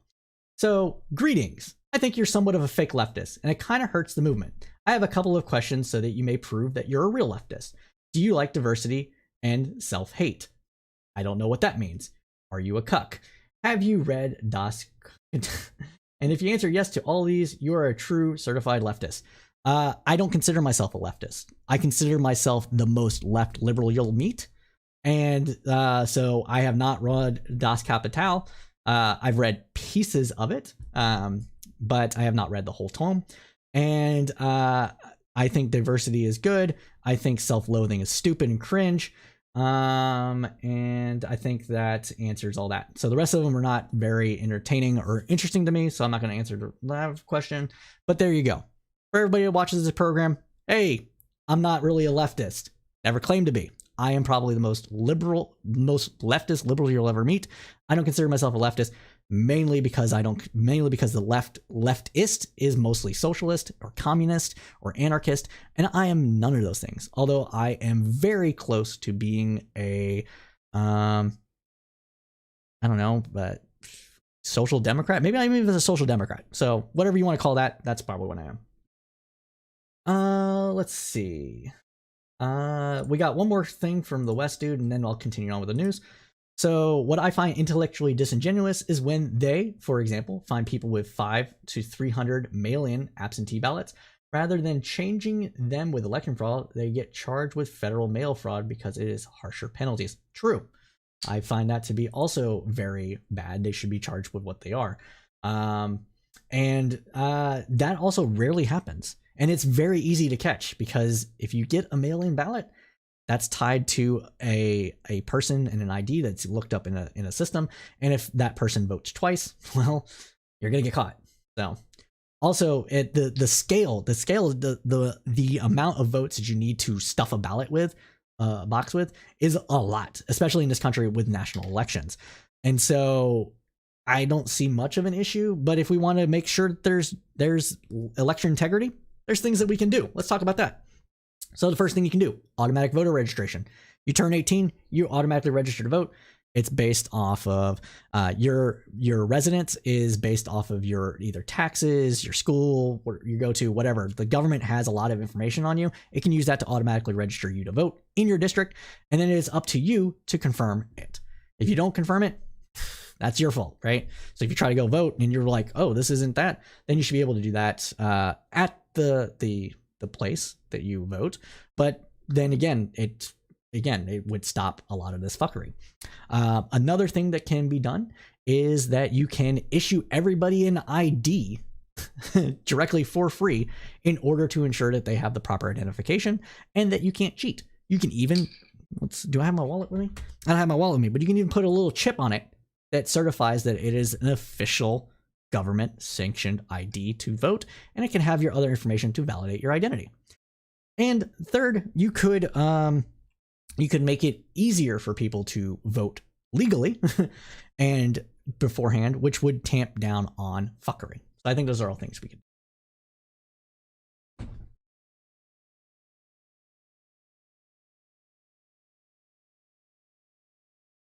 I don't know what your comment, maybe it isn't me, is about. I thought I assumed some dumb ass stuff about you, probably, but I don't know what that's in regards to. And then the West Dude, for the 2020 election, I'd rather they were charged with election fraud and mail fraud. That was one of the things Georgia did. They made their state issue ID free, one of the very few states to have done that. Yes, true. Georgia actually has a decent ID law when it comes to that. So I really appreciate you pointing it out. And it wasn't originally free, and then they made it free. And it was one of those things that activists and people got them to do. And they also made it easier to replace your ID. So I think that's great as well. But we have more news to cover, and we have about 30 minutes to do it in. So let's go ahead and continue on with the news. So there is more mail-in voter request information coming out of Texas. So we're going to close this segment with a story unfolding in Texas right now. Texas made multiple changes to their election laws in 2021. The passage of Texas SB 1 basically overhauled the state's entire election process. According to NPR, several counties in Texas have reported rejecting hundreds of vote-by-mail applications in the past week because of confusion over new ID requirements created by a Republican-backed law that went into effect last month. The Texas law requires that people provide either a partial Social Security number or a driver's license number on their application for a mail-in ballot, and that number has to match the identification on their voter registration. The problem is this: a lot of people don't remember what form of ID they put on their registration. That's especially true if they registered to vote decades ago. All this confusion is having the biggest impact on the few groups who are even eligible to vote by mail in Texas in the first place. Texas Vote by Mail program is among the most limited in the country. Only voters who are out of town, over 65, or disabled are allowed to use the mail-in ballot. Travis County Clerk Dana DeBoer says the most frustrating part of the new law is that she can't even communicate with voters about how to fix their application. That's because a provision in SB 1 says that local officials can make no attempt to solicit a person to complete an application for an early voting mail by ballot, whether directly or through a third party. Violating that is a state felony that carries a mandatory minimum of 6 months of imprisonment and a fine of up to $10,000. Wow. I'm going to read that again just for effect. If a state employee tells a person that they filled out their ballot incorrectly and they need to fill it out correctly, they are minimum of 6 months of prison and a fine of up to $10,000. That's fucking ridiculous. This is the kind of fuckery that does not need to happen. And it just really shows you just how, like, either Republicans are super, super worried about mail-in voter fraud, or they just don't want people to vote. And if it's the former, they're dumb. And if it's the latter, they're evil. Like, it's not happening. Like, there's things that you can do to make the mail-in vote not, like, fucking do anything. You just discount it. If somebody votes by mail and then somebody else votes in person, you count the person that votes in person. And then you charge the person that committed fraud with, like, a fucking felony. Like, there's no reason to make it this difficult. So let's continue on. Sam Taylor, Assistant Secretary of State for Communications, says his office has been working as fast as they can to give clear guidance to counties on how to cure rejected ballots, as well as all the other things that were implemented under new Texas law. So curing rejected ballots means the process of making them correct. So if a person registered incorrectly, then you try to get them to register correctly, and in order to eliminate the discrepancy, or to make it so they can actually vote, so that you make sure that they keep their franchise, right? Or it's like, hey, we can't really read your vote. There's something happened to it. Please revote. Whatever it is, all right? So that's what the curing of ballots means. It's a routine process, and there's no illegitimacy that goes around with this. There might be some with, like, people trying to reject a proper ballot, but with the curing of ballots, this is something that's very routine because, hey, sometimes the machines don't read your vote correctly. Sometimes you just screw up, and you should still be able to vote and have your vote counted. So let's continue on. For now, the Secretary of State's office is directing voters to a brand new state ballot tracking website if they want to fix their ID information or check the status of an application. The Travis County Clerk says so far, the state's website doesn't have complete data, because of course it doesn't. The people they put in charge of these things on the state level in, like, big companies and stuff generally do not know fuck about proper data migration, upkeep, etc. And this to me personally, this is very galling because I work with data every day, and it is the most basic fucking thing that the state needs to do when it comes to these kind of things, is to have their data correct. And if they don't have their data correct, they're screwing over people. And that is not acceptable, especially when they can just spend a little more money to get the data correct, or to have it correct in the first place. Like, and they just don't do it because I want to raise taxes. Like, I can't with this, man. It's so frustrating. All right, let's continue on. Ultimately, voting groups are advising people ahead of the primary election in March to fill out both their social security and driver's license numbers on their application. That way, one of them is bound to be right. In our next segment on elections, we will get into states that have passed laws that shift election authority and talk about what we see as the most competitive elections in 2022. Sorry, my nose itches. Allergies. But everybody, if you have news you want to see us cover on this roundup, or if you'd like to join us on one of our panels, here's how to let us know. Go ahead and, hey, join our Discord. You can get the links above, either Twitch or YouTube. If you're watching this on Facebook, why? Watch it on something. No, I'm just kidding. But the Discord link will come at you here, and then I'll cross-post it to Facebook. But yeah, so that's what we can do. Did I spell Discord wrong? No, I did not. Oh, great. Are they not working at all? I guess none of them are working. Great. Oh, look, there it goes. So there we go. And then Facebook. So join the Discord community. There you go. There you go, Facebook. There's the Discord. Join the Discord. We do things there. We have contests and stuff, what have you. And you can get a hold of us, and that's where we'll have call-ins and stuff like that happen as well. You can also join the Tribune Commons, which is our Facebook group. Facebook.com/groups/Tribune Commons. We have about 500 members and engage in political banter often and talk about a variety of different things in a way that we try to keep vitriol down and allow everybody to say their piece. And then also follow me on Twitter @CrowdsourcedPoll, where I share memes and whatever else I feel like, and you can get little text updates throughout the day. So let's go ahead and continue on with the news roundup. So we have some SCOTUS updates, and there's some interesting ones here. So the following is compiled from articles in Law and Crime, Ballotpedia, SCOTUS blog, and NBC News. In an interesting case before the High Court, the city of Boston finds itself in a quandary because it refused to allow a Christian flag to be flown in front of City Hall. Interesting.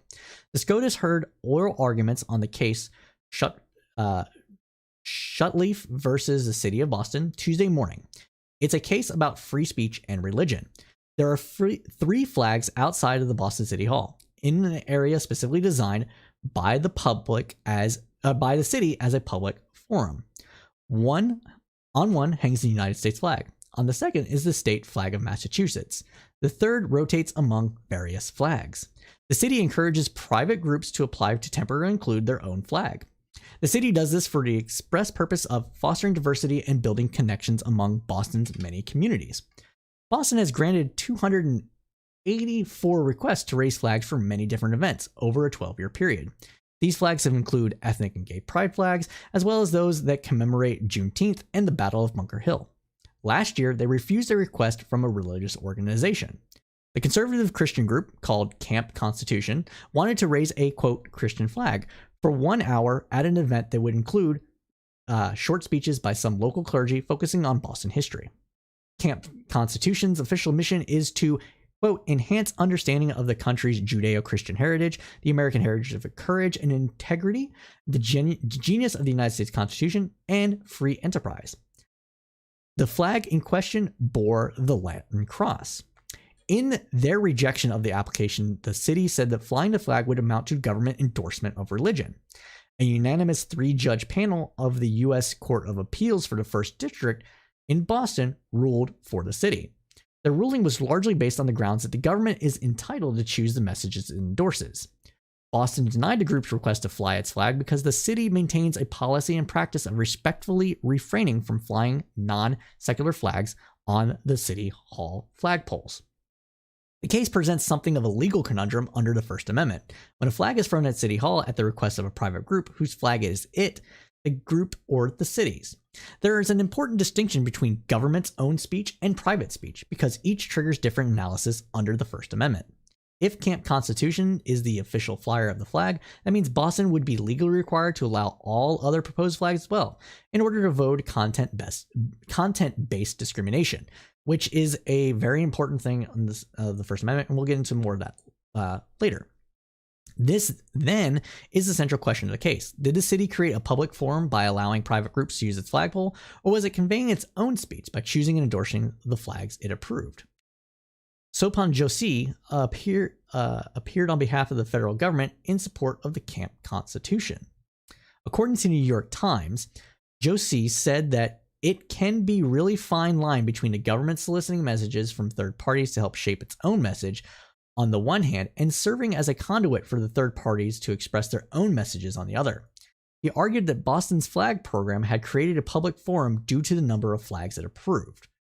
Joshi used an analogy. Government speech is like a curated symposium, while a public forum is like an open mic night. The Supreme Court seemed to indicate that they would find in favor of Camp Constitution, though there was some concern about the consequences of a broad ruling. One second.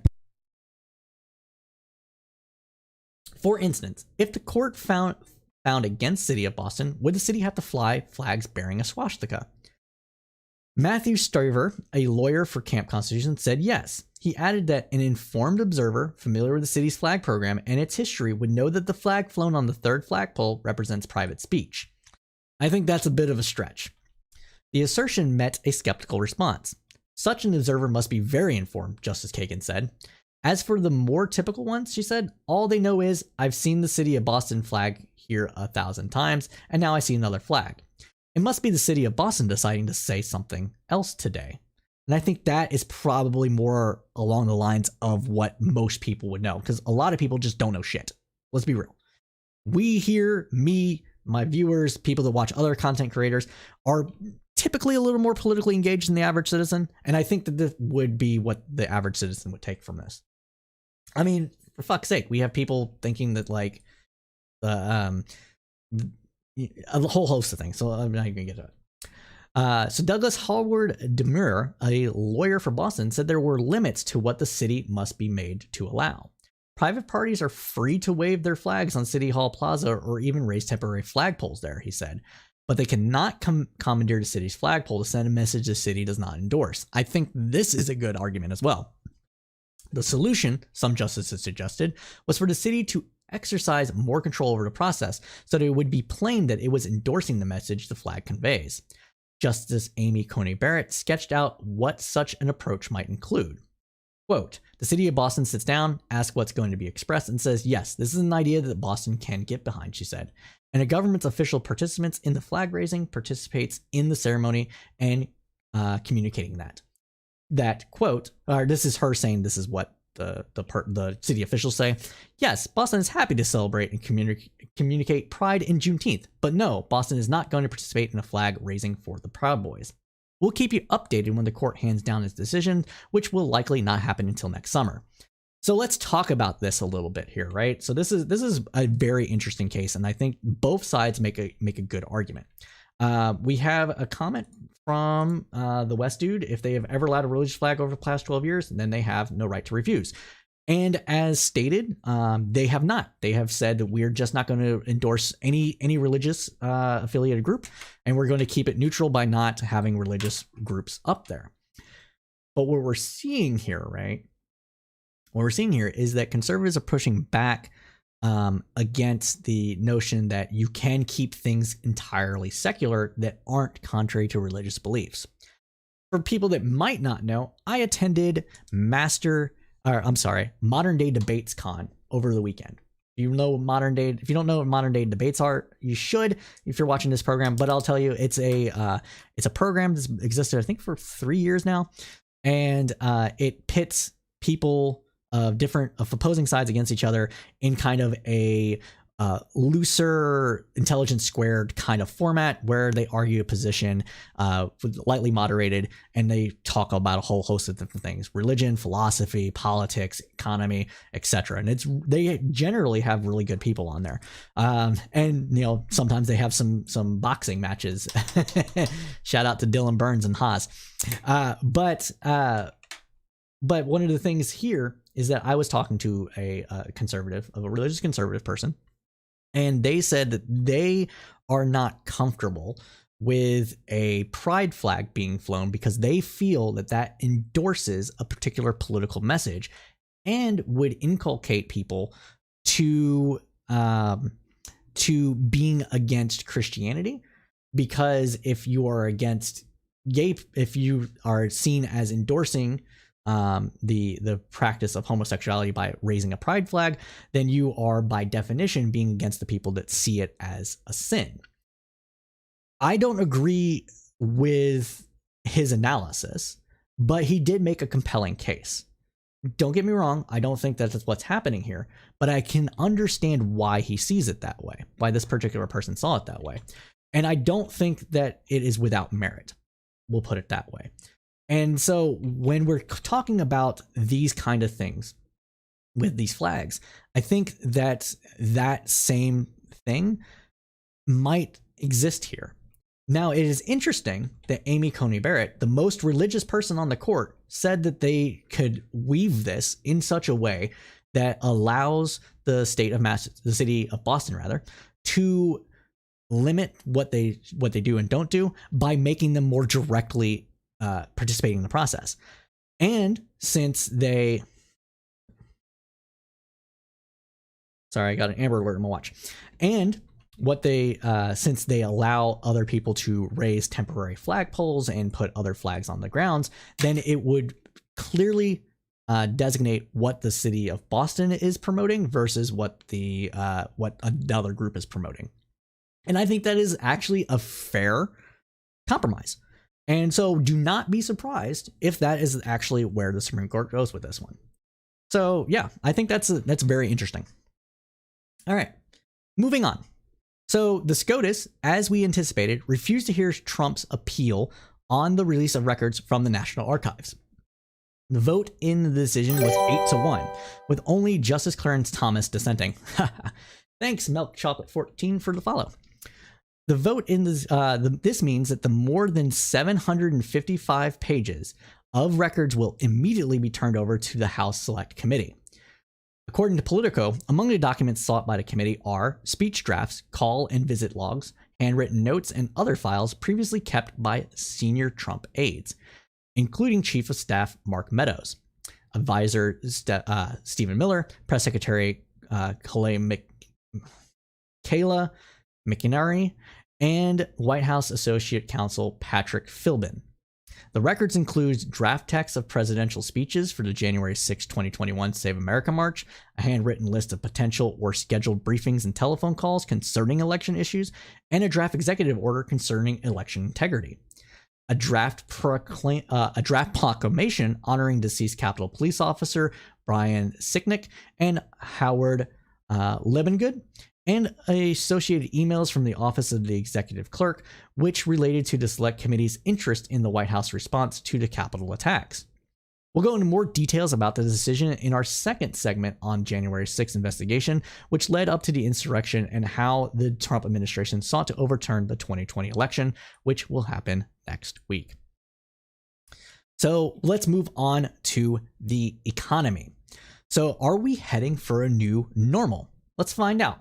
According to Yahoo Finance, according to the January 2022 commentary from the Fannie Mae Economic and Strategic Research Group, the housing market and larger economy are expected to enter, quote, a new normal in 2022 as the unprecedented market disturbances and policy responses stemming from the COVID-19 pandemic subside.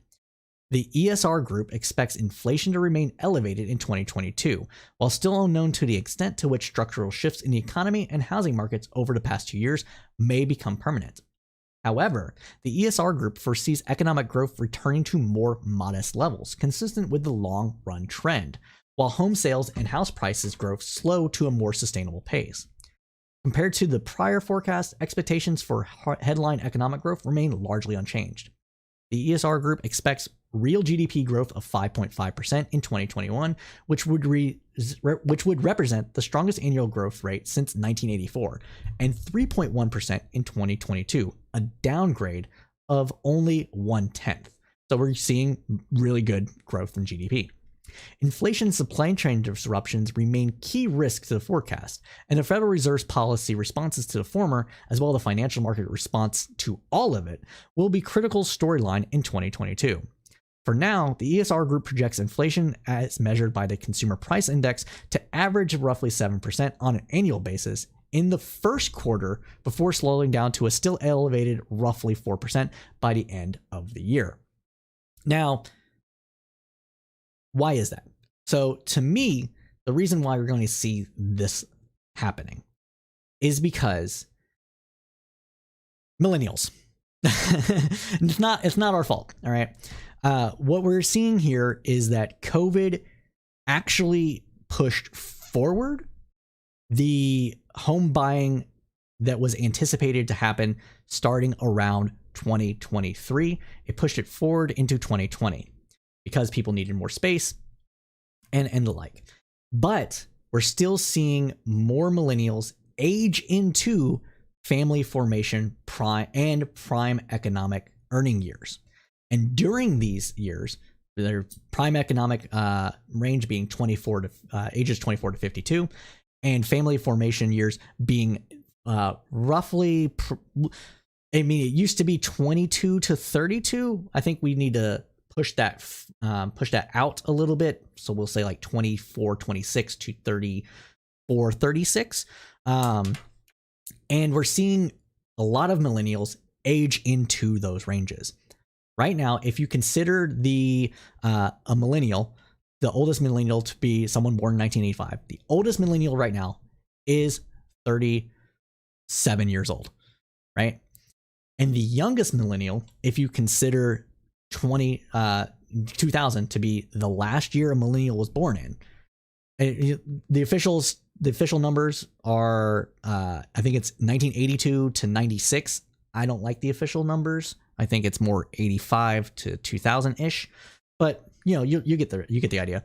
But if the youngest millennial was born in 2000, then the youngest millennial right now is 22, right? And that means that that millennials, the largest by numbers generation, is in the market to buy homes and form families. And when you buy a home, you buy more stuff. And you buy more stuff, you're going to cause more demand. That increases demand. And demand, when there's a low supply, increases inflation. It's just basic supply and demand. As boomers die and pass their homes off to their kids, assuming not every boomer or the majority of boomers didn't get a reverse mortgage, that will put some downward pressure on home prices, but not as much as people expect, because millennials, while not larger than boomers right now, aren't the only ones competing for housing. Gen Xers and Zoomers soon will be as well. So, you can only split. You can't split a house down the middle and give it to two people, right? You have to sell it. And so what that means is that there's still going to be demand for housing, and that demand is right now outstripping supply, and it's expected to outstrip supply in a lot of key residential markets. We're talking Atlanta, Austin, Boston, New York, still Connecticut, certain cities in California, Tennessee, actually Nashville, Tennessee is a growing residential market. So you're going to see home prices in these areas rise, unless, which we'll get into later, unless the new normal for work is remote work and people actually, like I've been told by a lot of people, move out to not to the sticks, quote unquote, or outside the cities into the suburbs. So that's something we can see. But let's see. We got a comment from the West dude. Let's see. Oops. I didn't mean to do that. There we go. So also the market manipulation and speculation from companies like BlackRock Financial driving housing prices up is not helping either. There's some truth to that, but not as much as people would think. So let me explain that a little bit. So according to Red, and I was going to debate Destiny on this. We couldn't arrange a time to actually do this. But what happened is that in some residential markets, especially Atlanta, I think Nashville was one, some areas in California and Austin, investment companies and real estate companies themselves were buying property up immensely in these areas, coming to as much as 20% of the buys that happened in an area.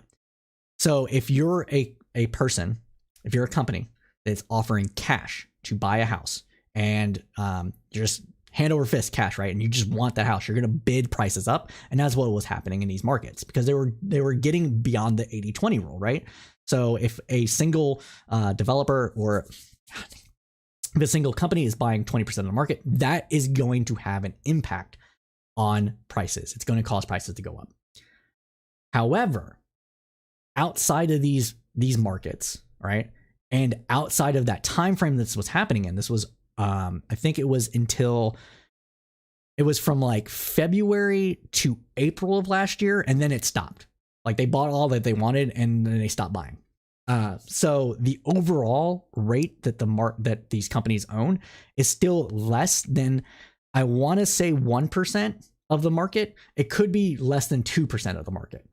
So investment companies, and this includes people that are LLCs, that own second homes, that are actual investment people like BlackRock or other investment firms, and real estate companies creating investment, getting into investment properties, there's still not much of the buying power of the overall housing market across the United States. So I think that a lot of the price drive up is a combination of federal policy, because they lowered interest rates, which made it cheaper to buy, which pushed, again, more people to buy earlier than they would, as well as just simple demographics. So that's what I think is actually happening there. I hope that I was able to explain that well. Just like I said, let me know though. But let's continue on. Got a lot more to cover, so we're gonna go a little over time tonight, guys. All right, just not by much, but a little bit. All right, so let's talk about the supply chain with China outlook. So the New York Times reported on Monday that companies are bracing for another round of potentially debilitating supply chain disruptions as China, home to about a third of the global manufacturing, imposes sweeping lockdowns in an attempt to keep the Omicron variant at bay. The measures have already confined tens of millions of people to their homes in several Chinese cities and contributed to a suspension of connecting flights through Hong Kong for much of the world for the next month. At least 20 million people, or about 1.5% of China's population, are in lockdown, mostly in the city of Xi'an in western China, in the Henan province in north-central China. The city's zero-tolerance policy has manufacturers already on edge from spending the past 2 years dealing with crippling supply chain woes, worried about another round of shutdowns at Chinese factories and ports. Additional disruptions to the global supply chain could come at a particularly fraught moment for companies, which are struggling with rising prices for raw materials and shipping, along with extended delivery times and worker shortages. Now, one of the important things to note here is that probably the reason why they're going to the zero tolerance is because they don't want their hospitals to get overrun. And even though Omicron appears to be less deadly, because it is more contagious, more people would end up going to the hospital simply because of volume, right? So since it's more virulent, more people are catching it. Even if you have less severe cases overall, you're going to have less severe cases on an individual level, like less people are likely to get it, to get the severe complications for those that do catch it. Because more are catching it, that's going to put the numbers up.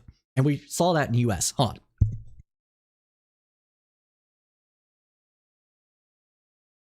All right, allergies are kicking my ass. All right, but let's continue on. So So China used lockdowns, contract tracing, and quarantines to halt the spread of the coronavirus nearly 2 years ago after its initial emergence in Wuhan. These tactics have been highly effective, but the extreme transmissibility of the Omicron variant poses the biggest test yet to China's system. So far, the effects of the lockdown on Chinese factories, production, and deliveries has been limited. 4 of China's largest port cities have imposed narrowly targeted lockdowns to try and control small outbreaks of the Omicron variant. As of this weekend, these cities had not locked down their docks. Still, Volkswagen and Toyota announced last week that they would be temporarily suspended operations in Tianjin because of the lockdowns. Analysts warned that many industries could face disruptions in the flow of goods as China tries to stamp out any coronavirus infections ahead of the Winter Olympics, which will be held in Beijing next month. On Saturday, Beijing officials reported the city's first case of the Omicron variant, prompting the authorities to lock down the infected person's residential compound and workplace. So that means they lock down where they live. So if they live in an apartment, that entire apartment's shut, right? And then their entire workplace. So that's disrupting, right? So that's how serious they're taking this. If extensive lockdowns become more widespread in China, their effects on supply chains would be felt across the United States. Quote, will the Chinese be able to control it or not, I think is really an important question, said Craig Allen, the president of the U.S.-China-based Business Council.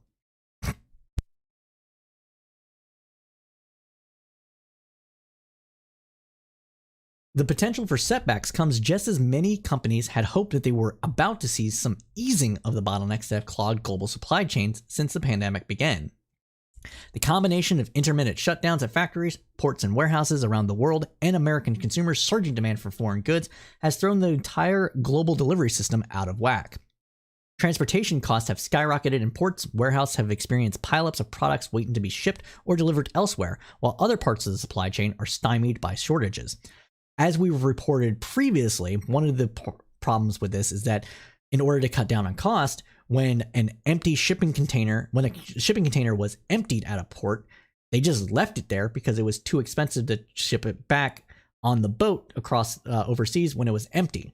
And so because of the way the global supply chain worked, that brought it to a halt for shipping as well. And we're seeing some of that backlog get addressed through American governments across the world, and private people trying to buy up shipping containers and getting their products to market through just basic supply and demand in economic situations. But there's still this issue, and that was one of the things that happened. So for the 2021 holiday season, customers largely circumvented those challenges by ordering early.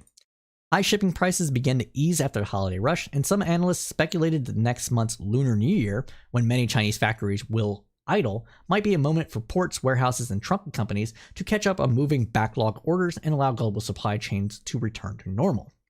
But the spread of the Omicron variant is foiling hopes for a fast recovery, highlighting not only how much Americans depend on Chinese goods, but also how fragile the supply chain remains within the United States. American trucking companies and warehouses, already short of workers, are losing more of their employees to sicknesses and quarantines.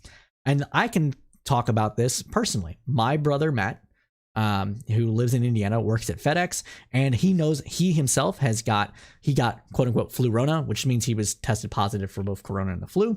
And many of his work coworkers did so as well over the last few weeks. And this is going to be especially happening within colder areas, because colder areas have more people indoors, and more people indoors means more exposure, especially with dry air. I probably had corona 2 weeks ago, and I'm pretty freaking cautious. So this is one of the situations you're going to see probably happening more as the winter month drags on. Now, weather disruptions are leading to empty shelves in American supermarkets as well. Delivery times for products shipped from Chinese factories to the west coast of the United States are as long as ever, stretching to a record high of 113 days in early January, according to Flexport, a logistics firm. That was up from fewer than 50 days at the beginning of 2019. The Biden administration has undertaken a series of moves to try to alleviate the bottleneck both in the United States and abroad, including devoting $17 billion to improving American ports as part of the new infrastructure law. Hold on a second.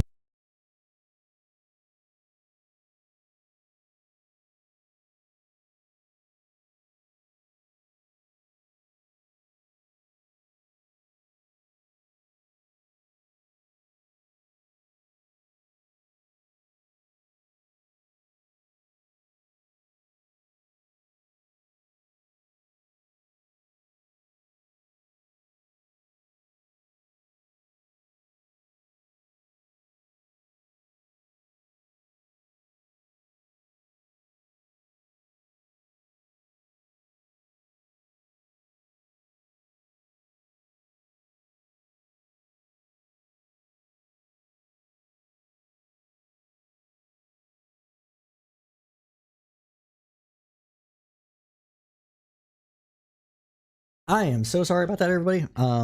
I had to like sneeze really bad. So, but continuing on. So, yet the greater efficiencies have been undercut by continuing problems at other stages of the supply chain, including a shortage of truckers and warehouse workers to move goods to their final destination. A push to make the Port of Los Angeles operate 24/7, which was the centerpiece of the Biden administration's efforts to address supply chain issues this fall, has still seen few trucks showing up for overnight pickups, according to port officials, and cargo ships are still waiting for weeks outside West Coast ports for their turn for a breath to the dock in. West Coast ports could also see further disruptions this year as they renegotiate a labor contract for more than 22,000 dock workers that expires on July 1st. Previous negotiations led to work slowdowns and shipping delays. Quote, if you have 4 closed doors to get through and one of them opens up, that doesn't necessarily mean quick passage, said Phil Levy, the chief economist at Flexport. We should not delude ourselves that if our ports become 10% more efficient, we've solved the whole problem. Chris Newton, the managing vice president of tax and domestic policy at the National Association of Manufacturers, which represents 14,000 companies, said the American businesses had seen a succession of supply chain problems since the beginning of the pandemic. Quote, right now we are at the tail end of one flavor of those challenges, the port snarls, he said, adding that the Chinese lockdowns could be the next flavor of this. Manufacturers are watching carefully to see whether more factories and ports in China might be forced to shutter if Omicron spreads in the coming weeks. Chinese authorities are experimenting with more narrowly targeted lockdowns. One example is in Shanghai, which announced on Thursday that it had identified 5 COVID cases at a milk tea shop that had been visited by a Chinese student who had recently returned from the United States. Rather than lock down the entire city or neighborhood, the government put emergency restrictions on the shop itself. After considerable disruption during lockdown last year, Chinese docks have proved increasingly able to continue operating through municipal lockdowns. To forestall infections, they have barred ship crews from coming ashore and have required some dock workers to live for many weeks at a time in nearby dormitories instead of going home to their families at night, creating a somewhat of bubble situation within the dock workers system. China plans similar arrangements to keep athletes and other foreigners completely separate from its population during the Winter Olympics next month.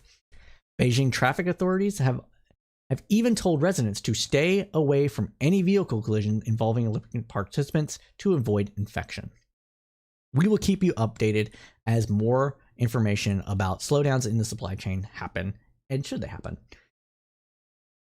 So let's continue on with labor. Now, this is according to, so remote working is here to stay, which could also lead to more people living elsewhere. So this is according to the Washington Post. Nearly 2 years after millions of Americans became abruptly acquainted with Zoom, questions about what the post-pandemic office will look like can be answered with a quick look around. It's already here. The case for the functionality of remote work has largely been settled. The wheels of productivity continue to hum on Wall Street and in Silicon Valley and other corporate strongholds, even as their sprawling offices lay vacant. Employees stayed home and learned how to live at work. And throughout 2021, profits rolled in. Corporate leaders attempting to coax employees back to the office have largely accepted the inevitability of the hybrid work model, a strategy buttressed by the reality of raging coronavirus rates, a tight labor market, and the nation's more than 10 million job openings. And personally, this is what my company is doing. I work at a multinational company that interviewed or submitted a survey to all its employees, and pretty much everybody's like, I want flexibility. I want to not be required to come into the office every day of the week. And so we're going to see a hybrid model at my company, and I think this is where a lot of it's going to go. Now, they are learning to leverage its benefits, according to Adam Galinsky, a professor of leadership and ethics at Columbia's Business School in New York. That includes more flexibility and less time commuting for employees, and lower real estate and operating costs for the companies. We are fundamentally not going back to what we had before, he said. Now, to give you a little bit of insight on this, what we could see is that instead of having these giant offices these office complexes that we're seeing, where a single company occupies an entire building, If they go to a permanent hybrid model, they would probably assign people certain days of the week to show up, or to have people say, hey, you need to come in the office to do a meeting or something, let us know and we'll have a room available for you, and downsize the total amount of space that they utilize.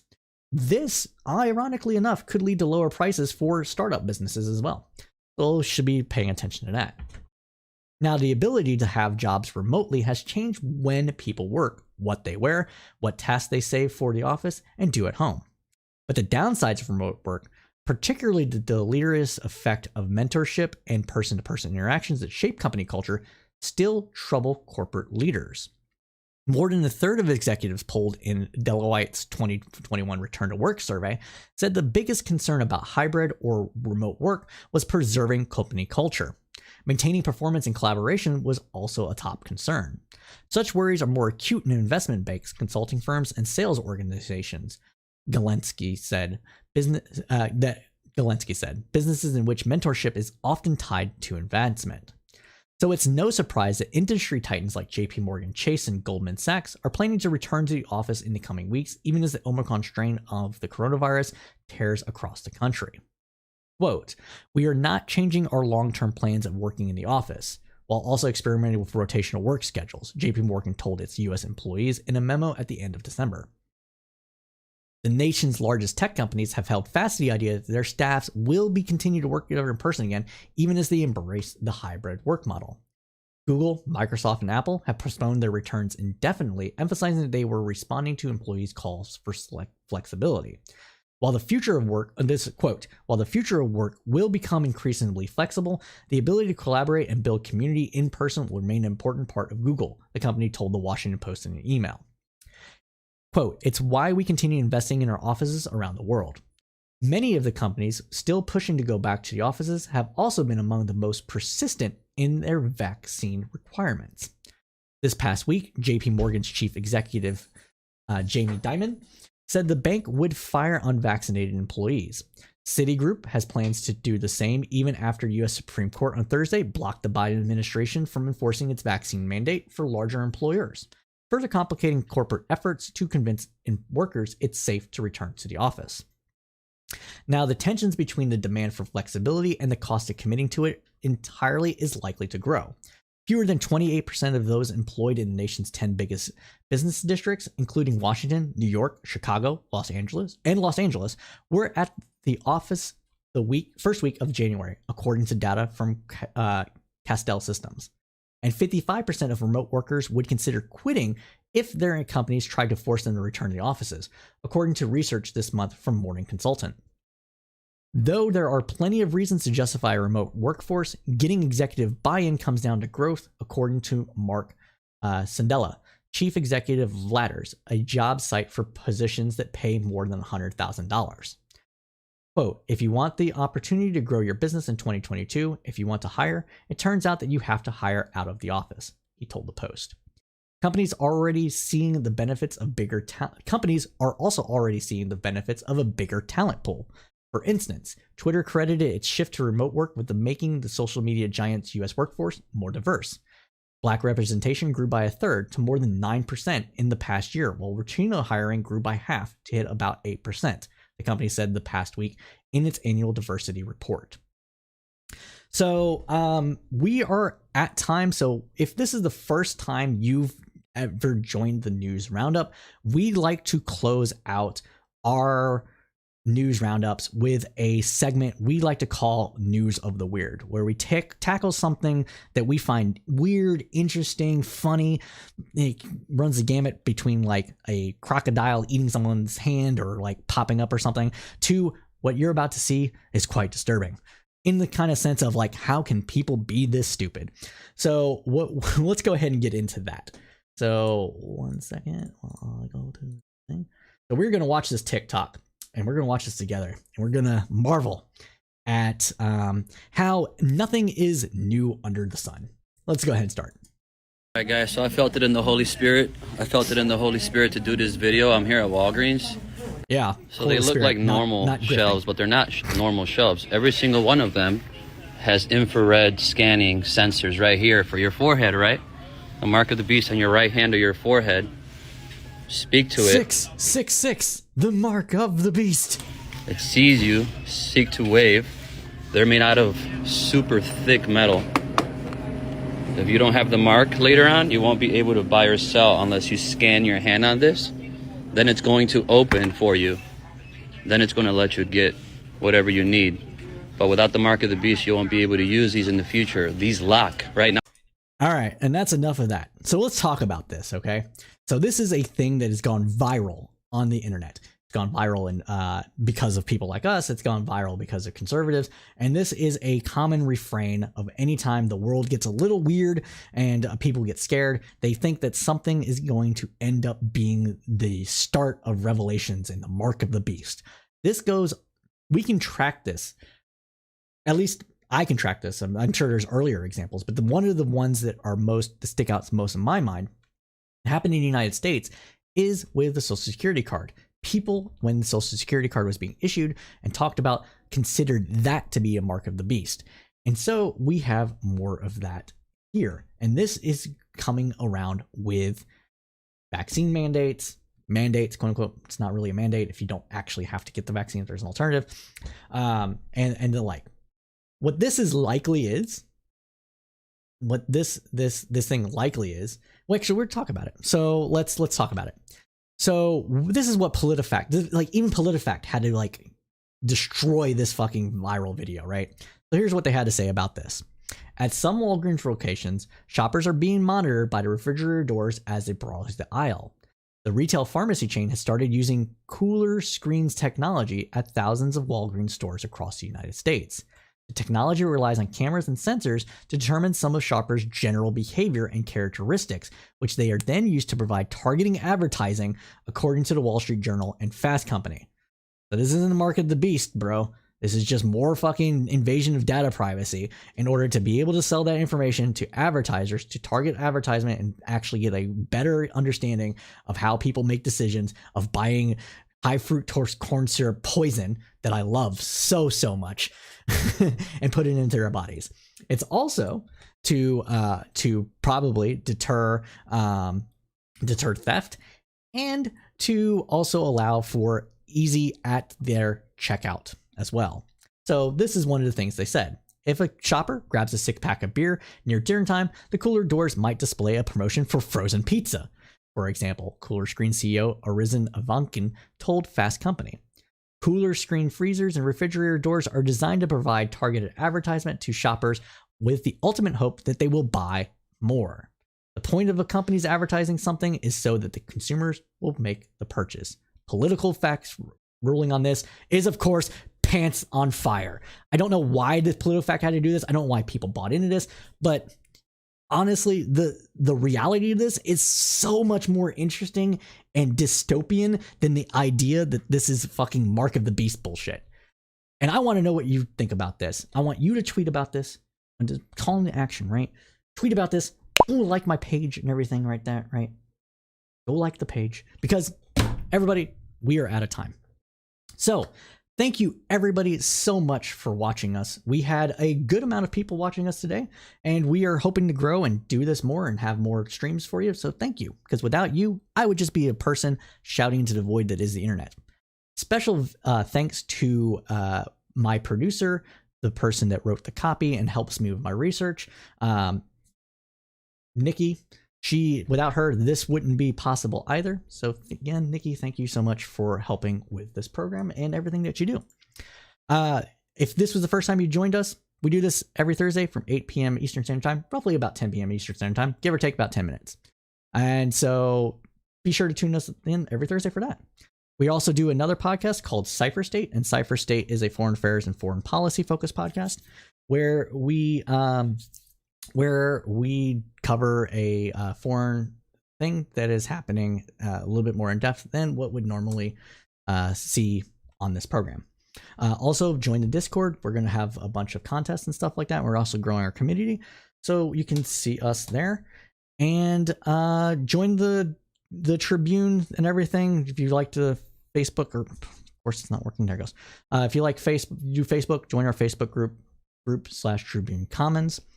And stick with us for a quick moment. We are going to raid. We're going to raid Basiat. We're going to raid Basiat there. So Like we say at Crowdsourced Politics, everybody, keep your head up through the political storm.